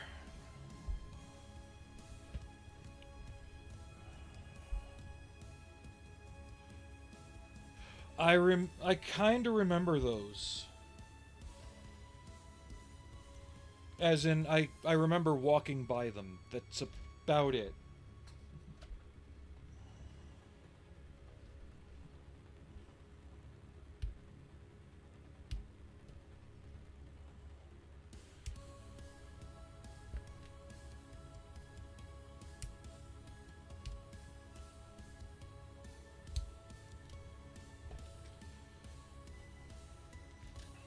And I never really got into the GoBots either. I couldn't...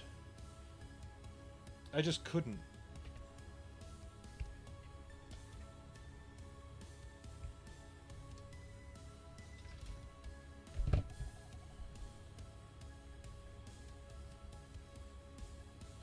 I think part of it, for me, for the GoBots at least, wasn't so much the toys,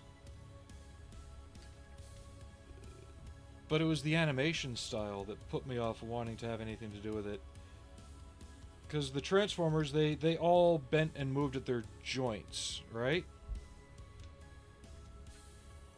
Like, they really tried their best to make them move mechanically correct. Like, even an elbow moved at a 90-degree angle like an elbow should, right? And fingers moved like fingers. The GoBots were like walking noodles to me. At least that's what jumped out as a... I've always looked at shit like that. It's weird. So even as a kid, I couldn't take the GoBots as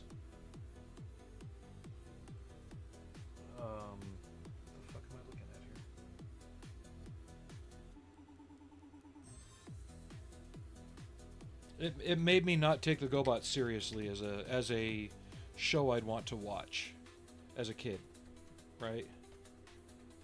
Does that make sense?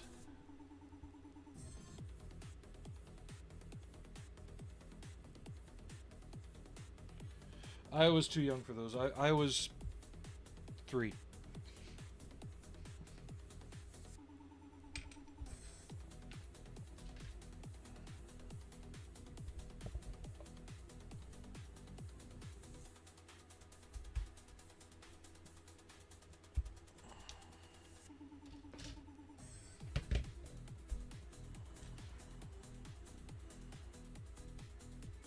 See, this is more like model building music.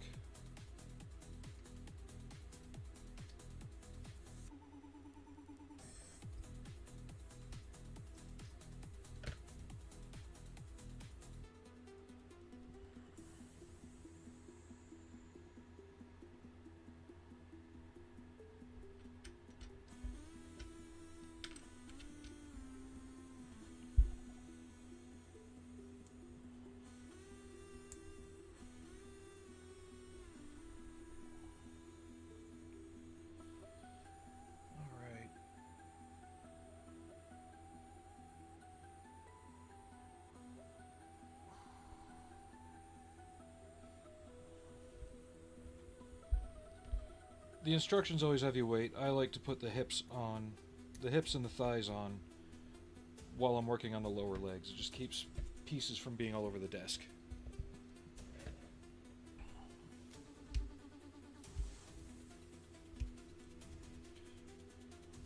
But all this, the funny thing about Transformers is, I kind of knew what Macross was before Robotech. And before Transformers somehow. I knew what the Valkyrie was. The VF1.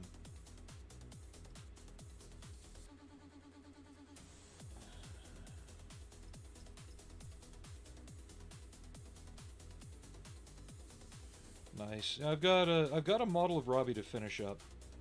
It's the movie poster version where he's carrying Altair, even though he never did that in the movie. And I have the B9 with Dr. Smith.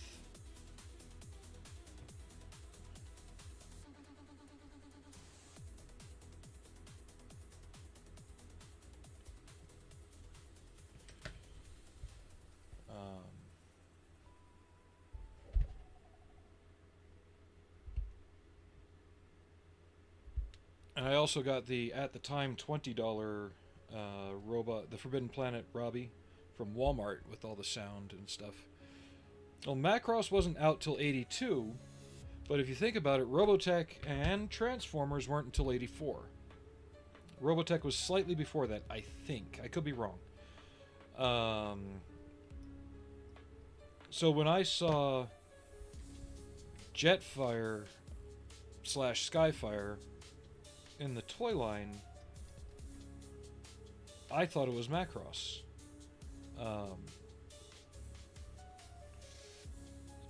And that was reinforced when the episode aired because the character wasn't the same. You know?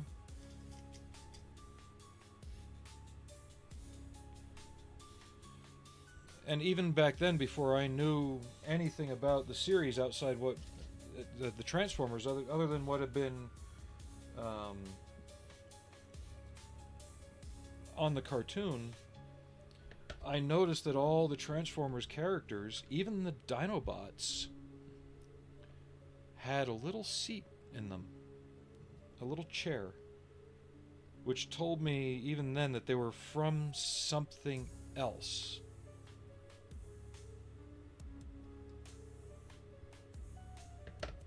It was either Grimlock or Sludge. They had a little clear panel on the back. You'd flip up, there was a chair in there. Even Optimus Prime had the seat in the front of him, because they were all meant to have a little figure in them.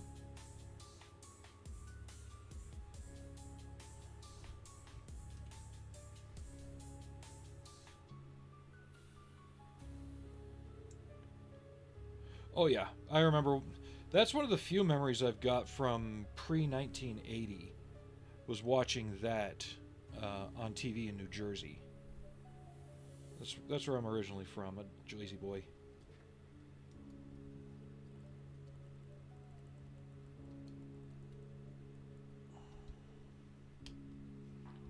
There we go.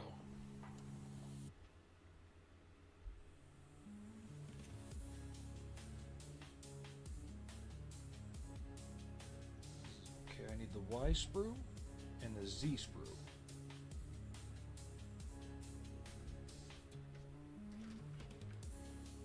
There's Z.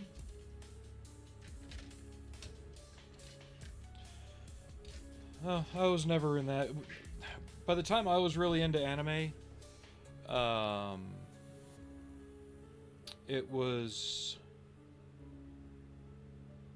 I don't want to say mainstream. The video clubs were still a thing, but by that point, they had progressed into like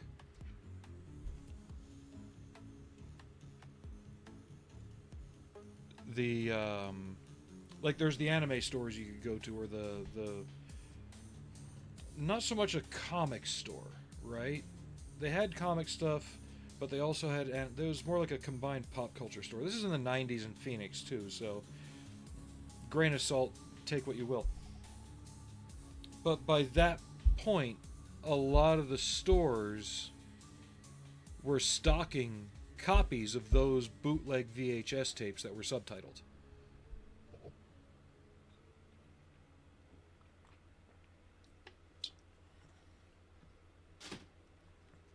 Like, I had the end of Evangelion years before it was released here. I'm spitting as I'm talking. Yum.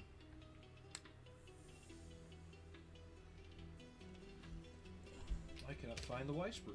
Why is that?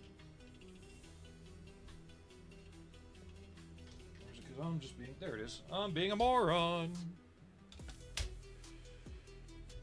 I'm the same way. A lot of the stuff I used to have, I no longer have. Y1.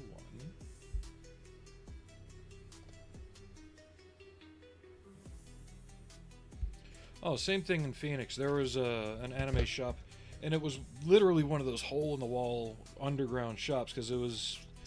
You walk along a plaza, and you'd actually have to go down some stairs to get into it. So it was one of those kind of shops. But it just made it feel all the more cooler. You know, you could get the Bandai kits that weren't being imported. Okay. Z13.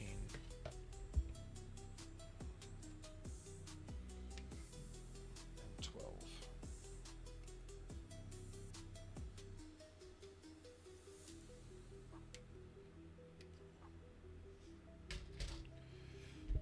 Intron Depot, good lord. People complain about anime art these days. It's only because the good stuff was never online.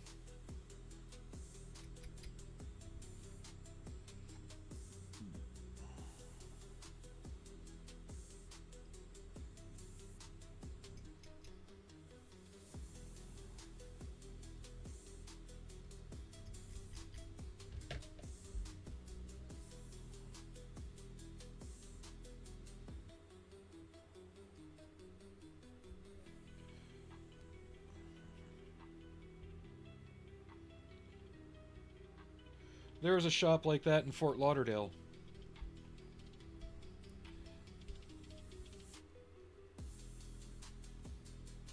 Okay, yeah, I had that back. I had that together backwards. Okay.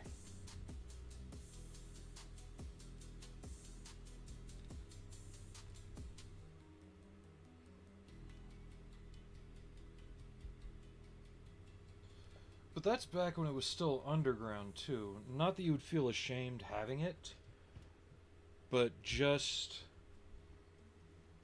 it felt like something not even special.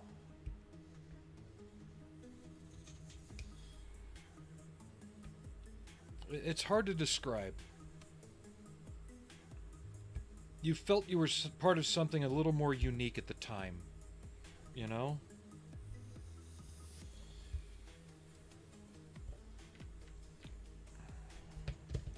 I mean, nowadays I'm driving around and I'm seeing characters that very few people knew in the 90s plastered all over cars now.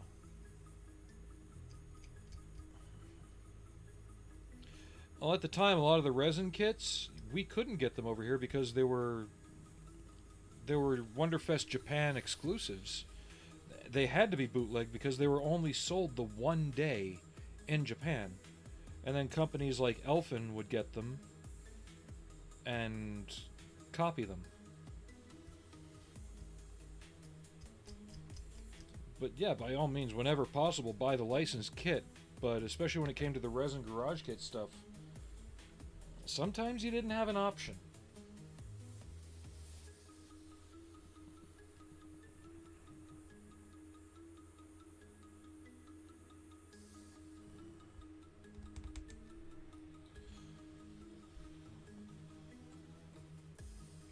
I remember back in 2000, like, I'd known about 5-star stories for a long time. Like, I'd always seen advertisements for the models in Fine Scale Modeler and stuff like that.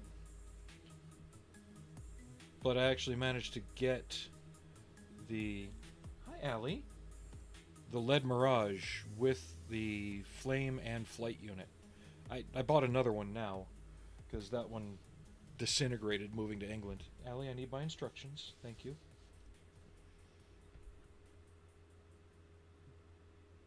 And this is before the internet, so, you know, I didn't have any preconceived ideas of how good or bad the kit was. I just built it and enjoyed the ever-living shit out of it. But you read reviews on it now, and people shit all over it.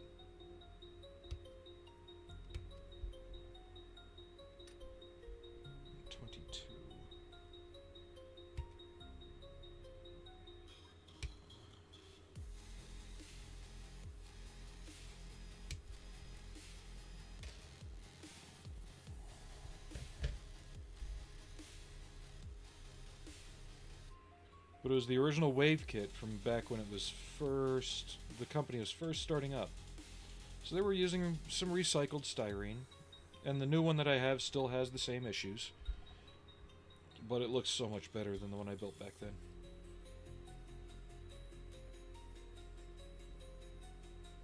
I've got to fix the wing because somebody, I'm looking at you, little miss, decided to climb on top of my display cabinets and bump the wing. Yeah. Yeah, a little trouble. Yeah, you.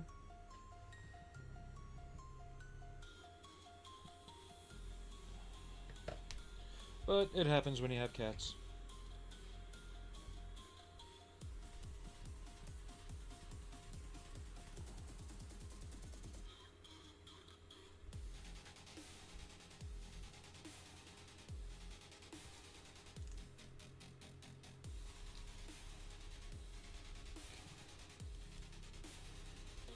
Good double bend at the knee. X1 and then W2.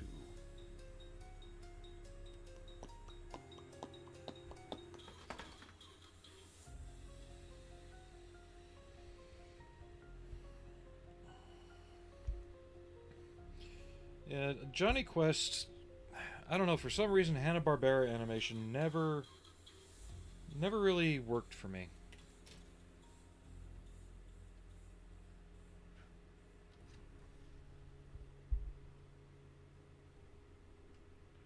Which is weird because their animation is responsible for influencing most animation that's out there today in terms of how it was done and the style. But the actual shows I could never really get into. Scooby-Doo came on, I turned it off. I know, blasphemy. I think part of that to blame is I grew up. Hey Swag, how you doing? But part of that, I think, is because I had experienced things like Star Blazers, aka Space Battleship Yamato, and Gotcha Man. and other, to my eye, I mean, like, I was only 4 or 5 at the time, for Christ's sake. But to me, it was more well animated.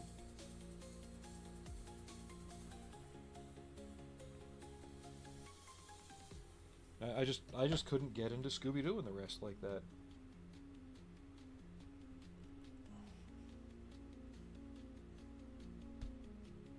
And I still don't get what the draw is. But that's me. That's a me problem, not you guys.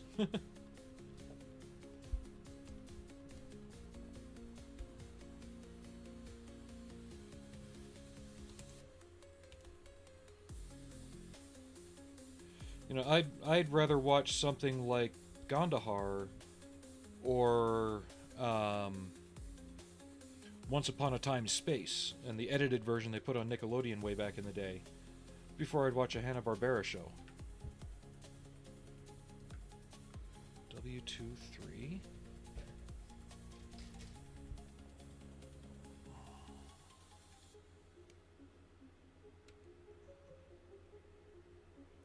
But I just mean Hanna-Barbera in general never really did much for me. Z11.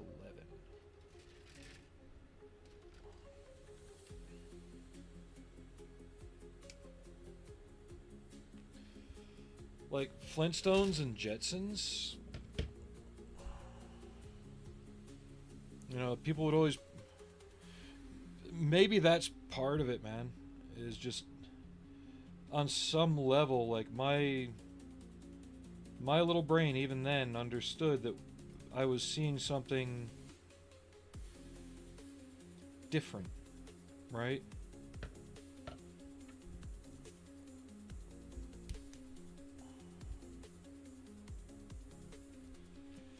I don't want to say Hanna-Barbera was inferior, but I could see the animation tricks easier. Like the repeated backgrounds, even stuff like the sound effects, like that running sound effect sounded more like pissing in a toilet than it did running. Yeah, Johnny Quest was different, but it was the Hanna-Barbera nature that kept me from really getting into it.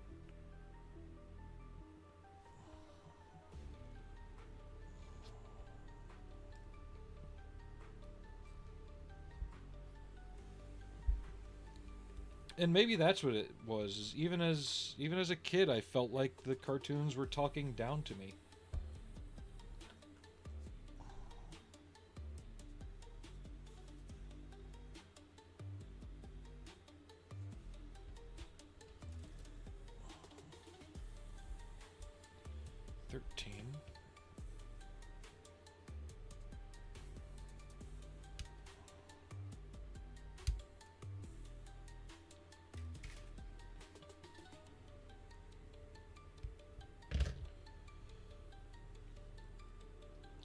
But even, like, I could see the repeating backgrounds easier, the reframes easier. I mean, just, I don't know. That might be what it was, is Johnny Quest didn't reuse shit. Yeah.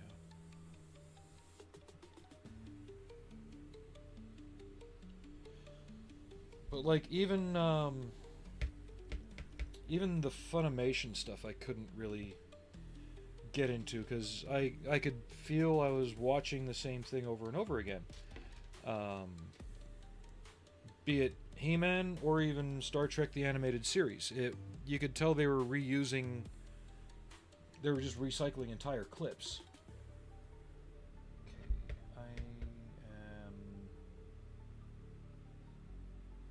I am being brain poop again. Can't find the sprue. There's W2. I've already got that. There's X. I need W. There's Y. Z. There.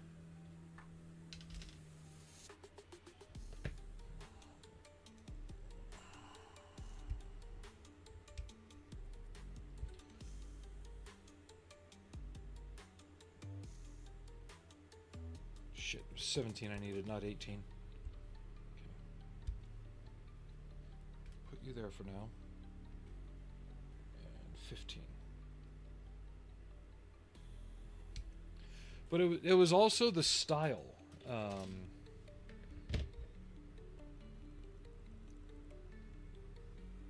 It just, I don't know, it didn't grab my attention.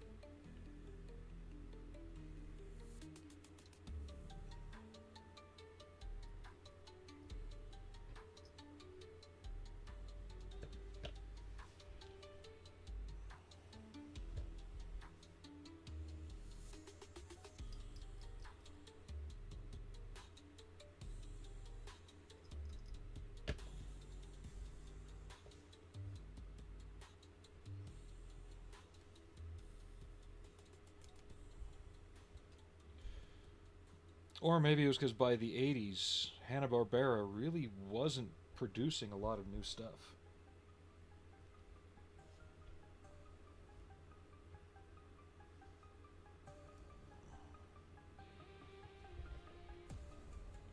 A lot of their stuff was just being recirculated in syndication.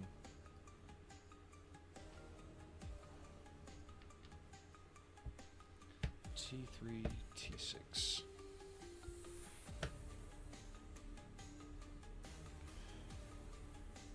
And even then, it just felt like I was watching something old.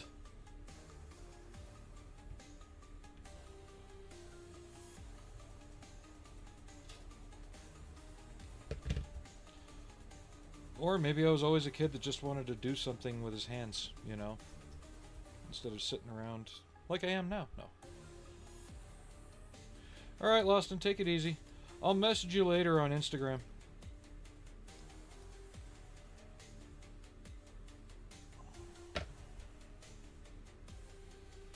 Or message me when you're free. I don't want to interrupt you and break your rhythm, if you know what I mean.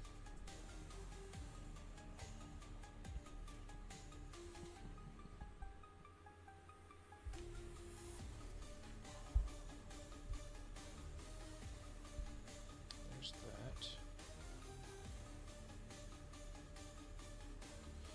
Again, it feels like something's being left out. Because they're not giving me that. Okay. So that's the second time pieces have been left out of the instructions.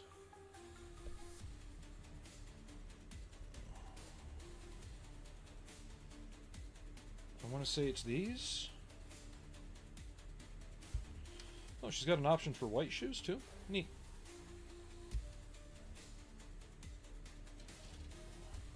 Tells me there might be a recolor for this character coming along in the future.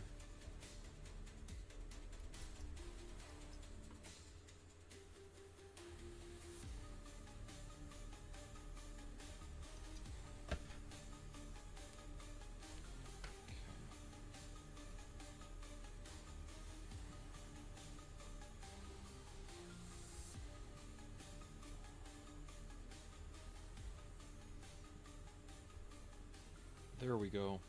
Yeah, the instructions don't call out for that. And they didn't call out for these pieces for the arms. So if you're building this kit, be aware.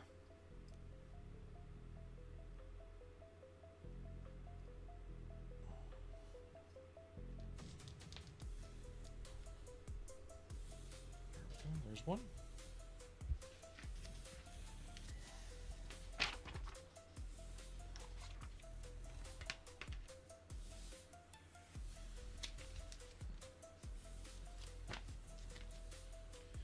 Now to do it all over again. Because it doesn't seem like the lower legs are handed. Just the upper for that part.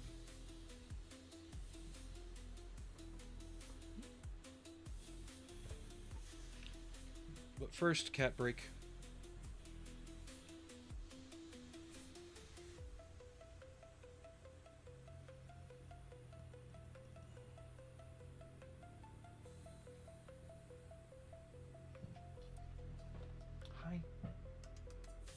What? You're my little monster, aren't you? Yes, you are. Sorry, if you don't appease the kitten will appease you.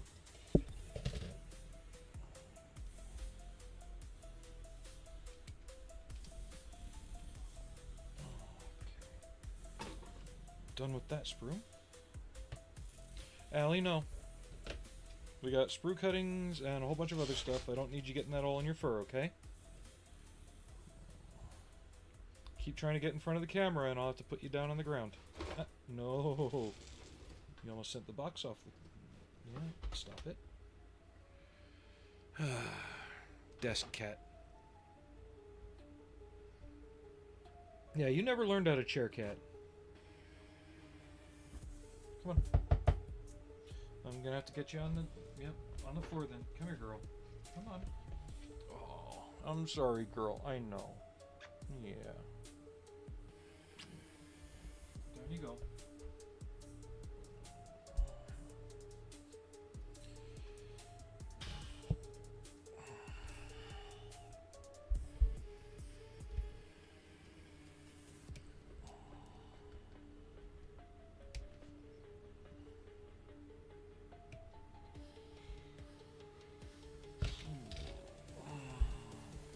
So has anybody got plans for the weekend?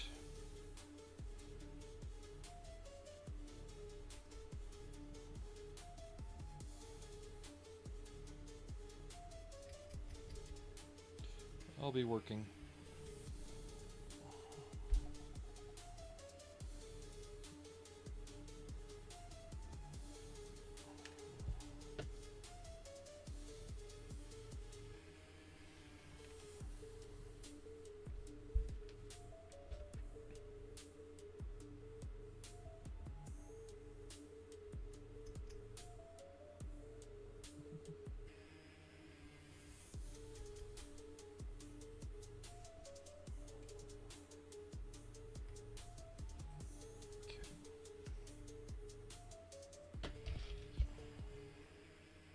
Painting minis at work. Hey, at least you get to paint minis at work.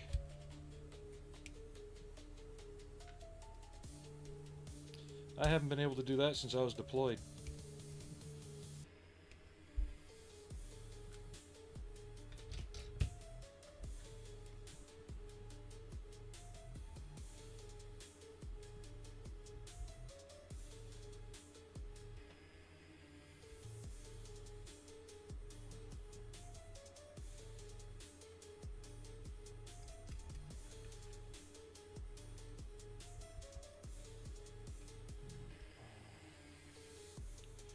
But we're also, last time I checked, we're up to 404 on the YouTube side.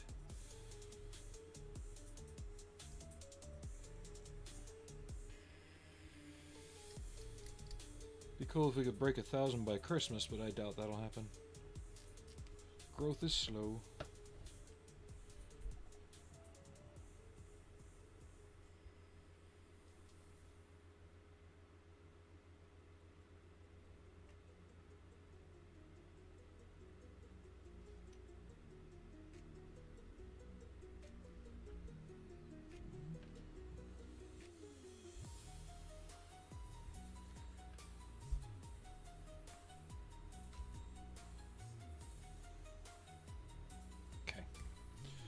So I'm just working on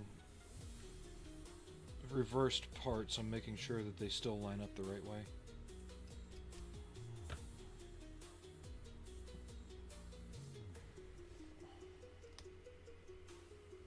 There we go. I need this part. What minis are you painting?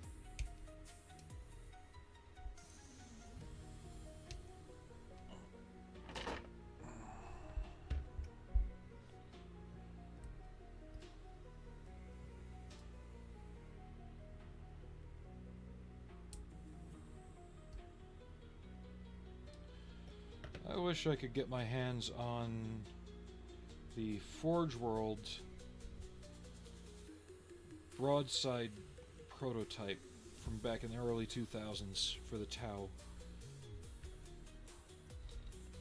The one with the more rounded body and the underslung weapons.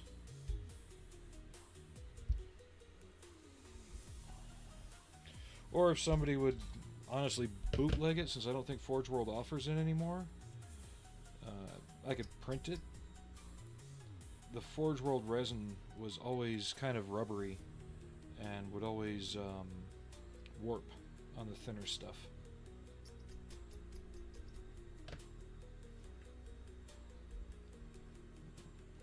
Other way.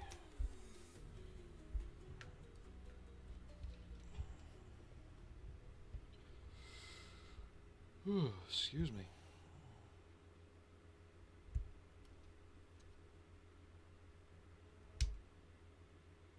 What was that?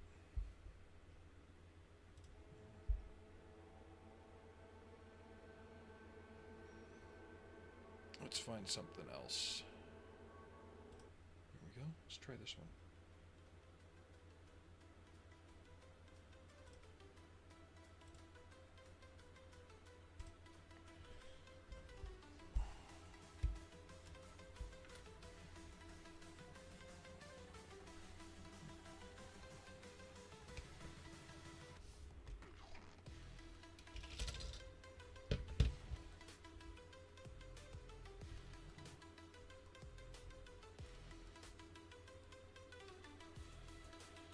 But I was talking about it earlier in the stream. Main goal right now is to get 2 new front fenders ordered for the Camaro.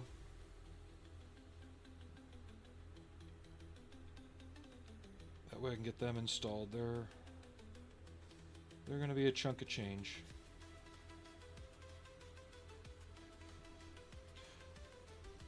But that also keeps me from ordering more models, so I can Reaper Dungeon Dweller Rats. Nice. But it keeps me from ordering more models and gets me finishing up more that I've got.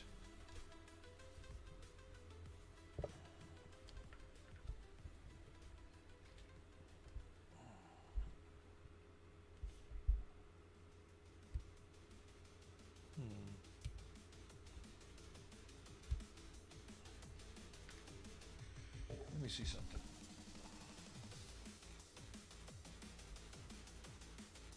Yeah, we're going to swap that out. Okay.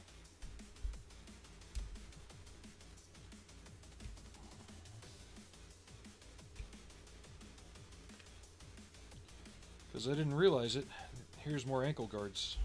And I kind of like the green one a bit more.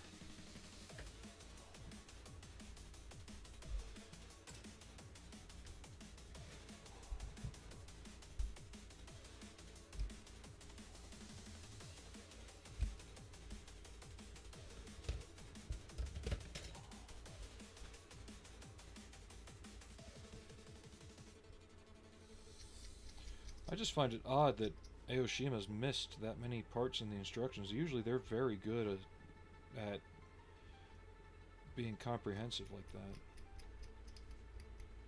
that. But now the really big question. Once this is done and I've got all the sub-assemblies built and the model's essentially complete,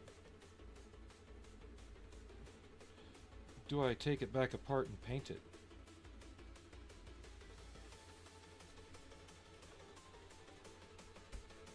Or do I just panel line it and go?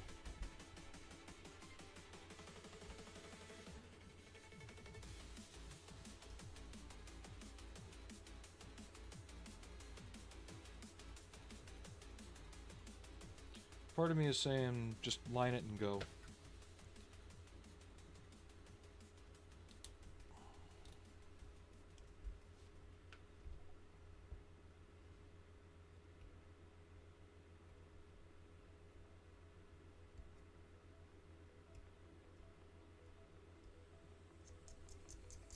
Maybe pluck out a couple of the details, kind of like the stuff that they're trying to get stickers to do, but they don't give you decals for.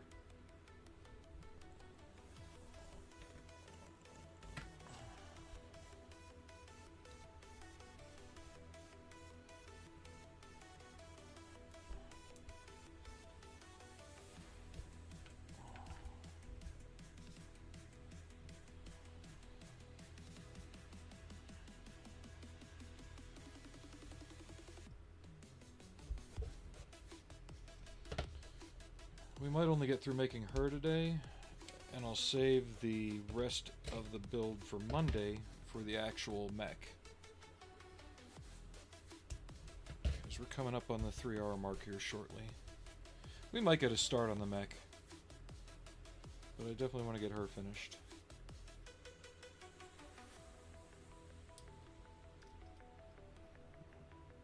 Unless we get a raid or something.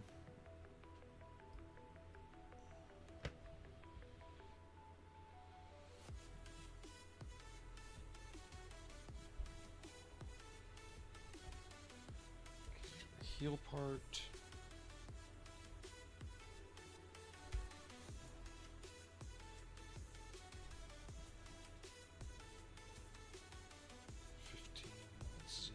W.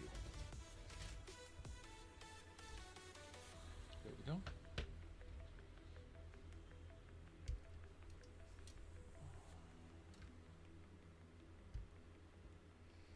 There's a few leftover parts. I don't know if they repurposed another character like Skuld or something.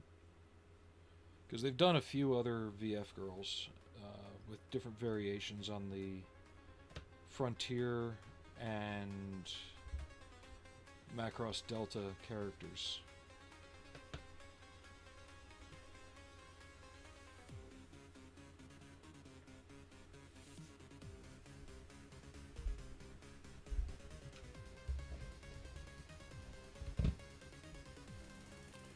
Why does it feel like I'm about to fight some boss in Metroid?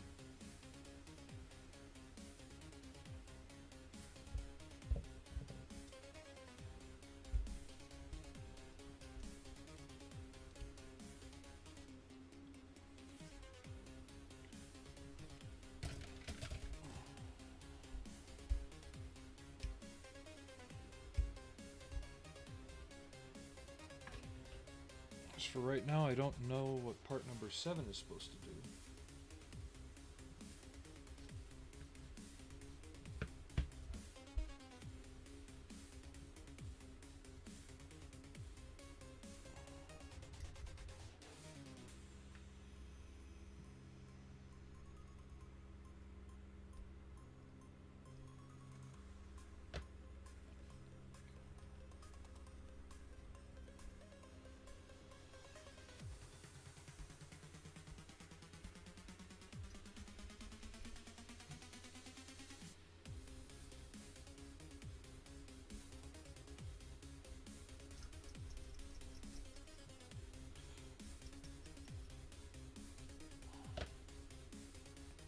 I haven't been able to check and see if it's correct. But as far as I know, most of, if not all, of Macross is available on Hulu. So if you want to catch up on 43 years of an anime series, it's your best place to do it. I also think Kiss Anime has most of it too. Yes, they still exist.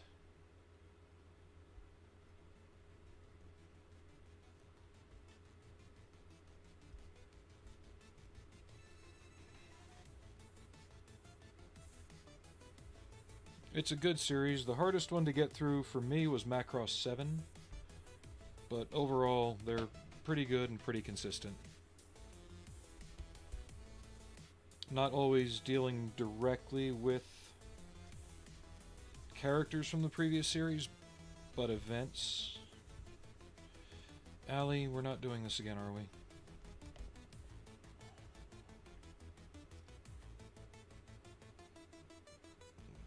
Come on. Allie, no. You guys seeing this?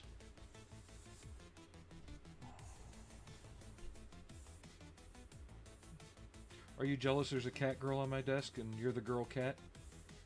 Hmm? Hey.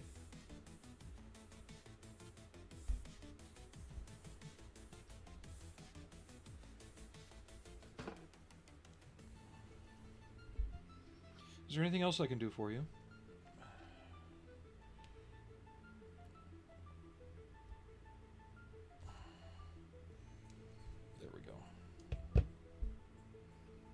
this is the one that needs to go down here.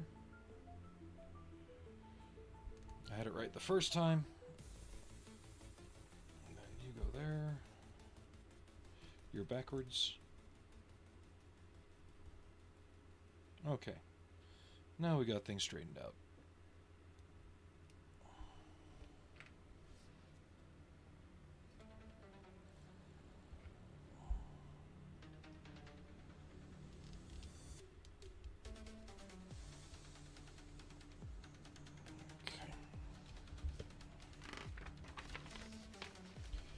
The next step, we start on the monster. But first... Hey, what are we going to do with you?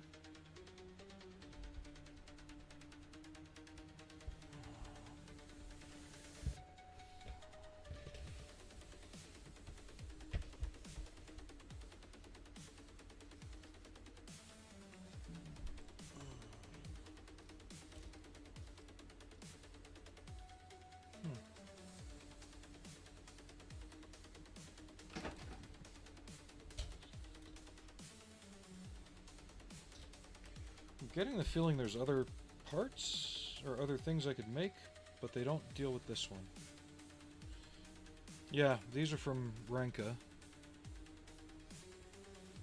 Okay.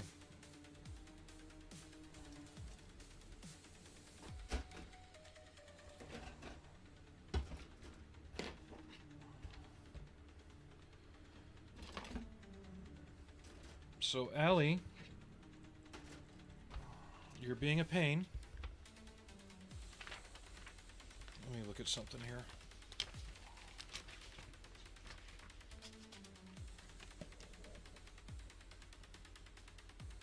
Okay, it looks like the tail just plugs in.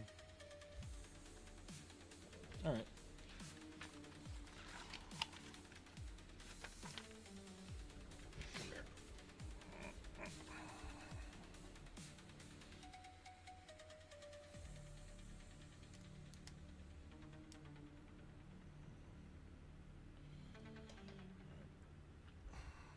So are you going to take up the next 10 minutes of stream time? Is that it? I appreciate the help, but people come here to see me build models, not pet cats.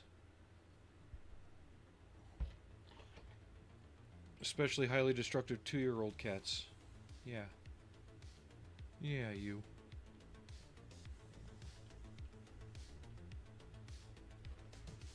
What? What is it?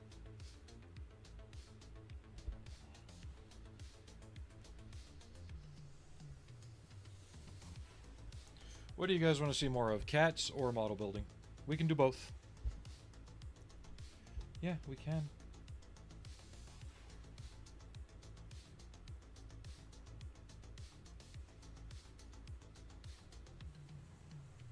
Arr.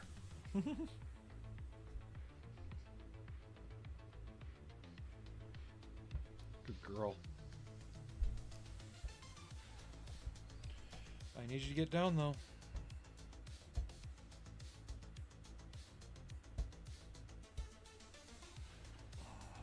Come here, little marshmallow. Yeah. Come here, little girl.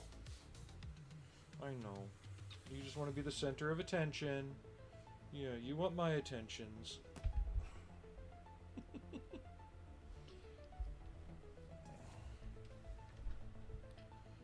So is this the terrible twos we missed out with Mason? Because he wasn't really a terrible twos kid. Now I got my face covered in fur.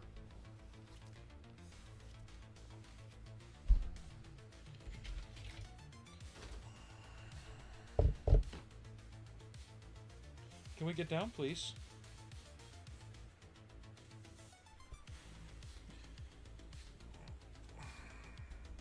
Splort.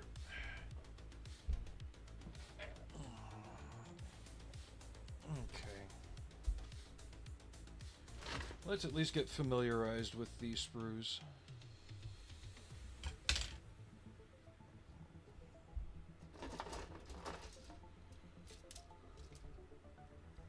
So we've got K.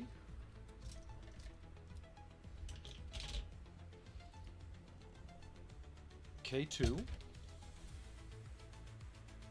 M. We got 2 M's.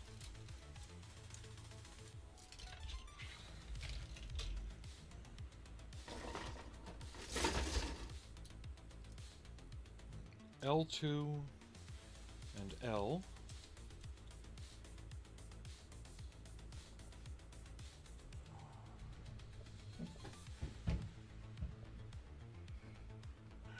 Allie, what the heck? Here, fine. There you go, have a box. So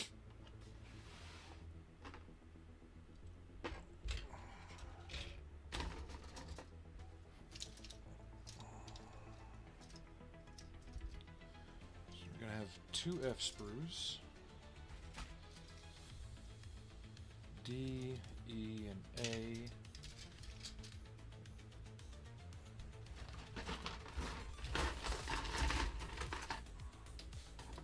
These kinds of kits are also difficult for those sprue divider things, because a lot of them don't take into account slide molding, so there's really no way to put the sprues into the holder very easily. B, C, J, and J. Where's H? Or is it this one? No. Am I missing a sprue? J, J, B,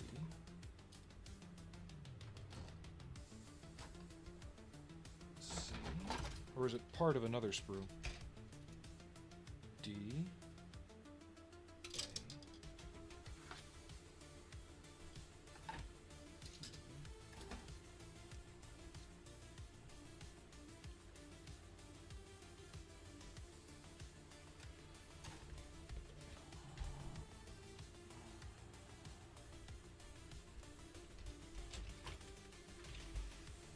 oh, up here. Got it. Okay.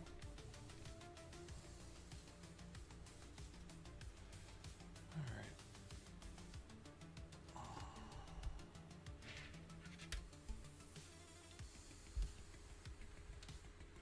It's K2, K, I need D and J. There's M, L,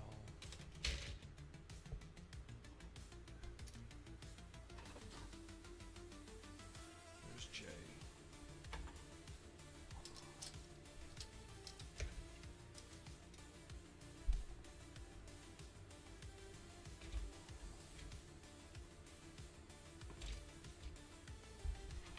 Sorry, just trying to get the sprues I need gathered. This is going to be a minute. So that's part D, 13 and 14. Okay.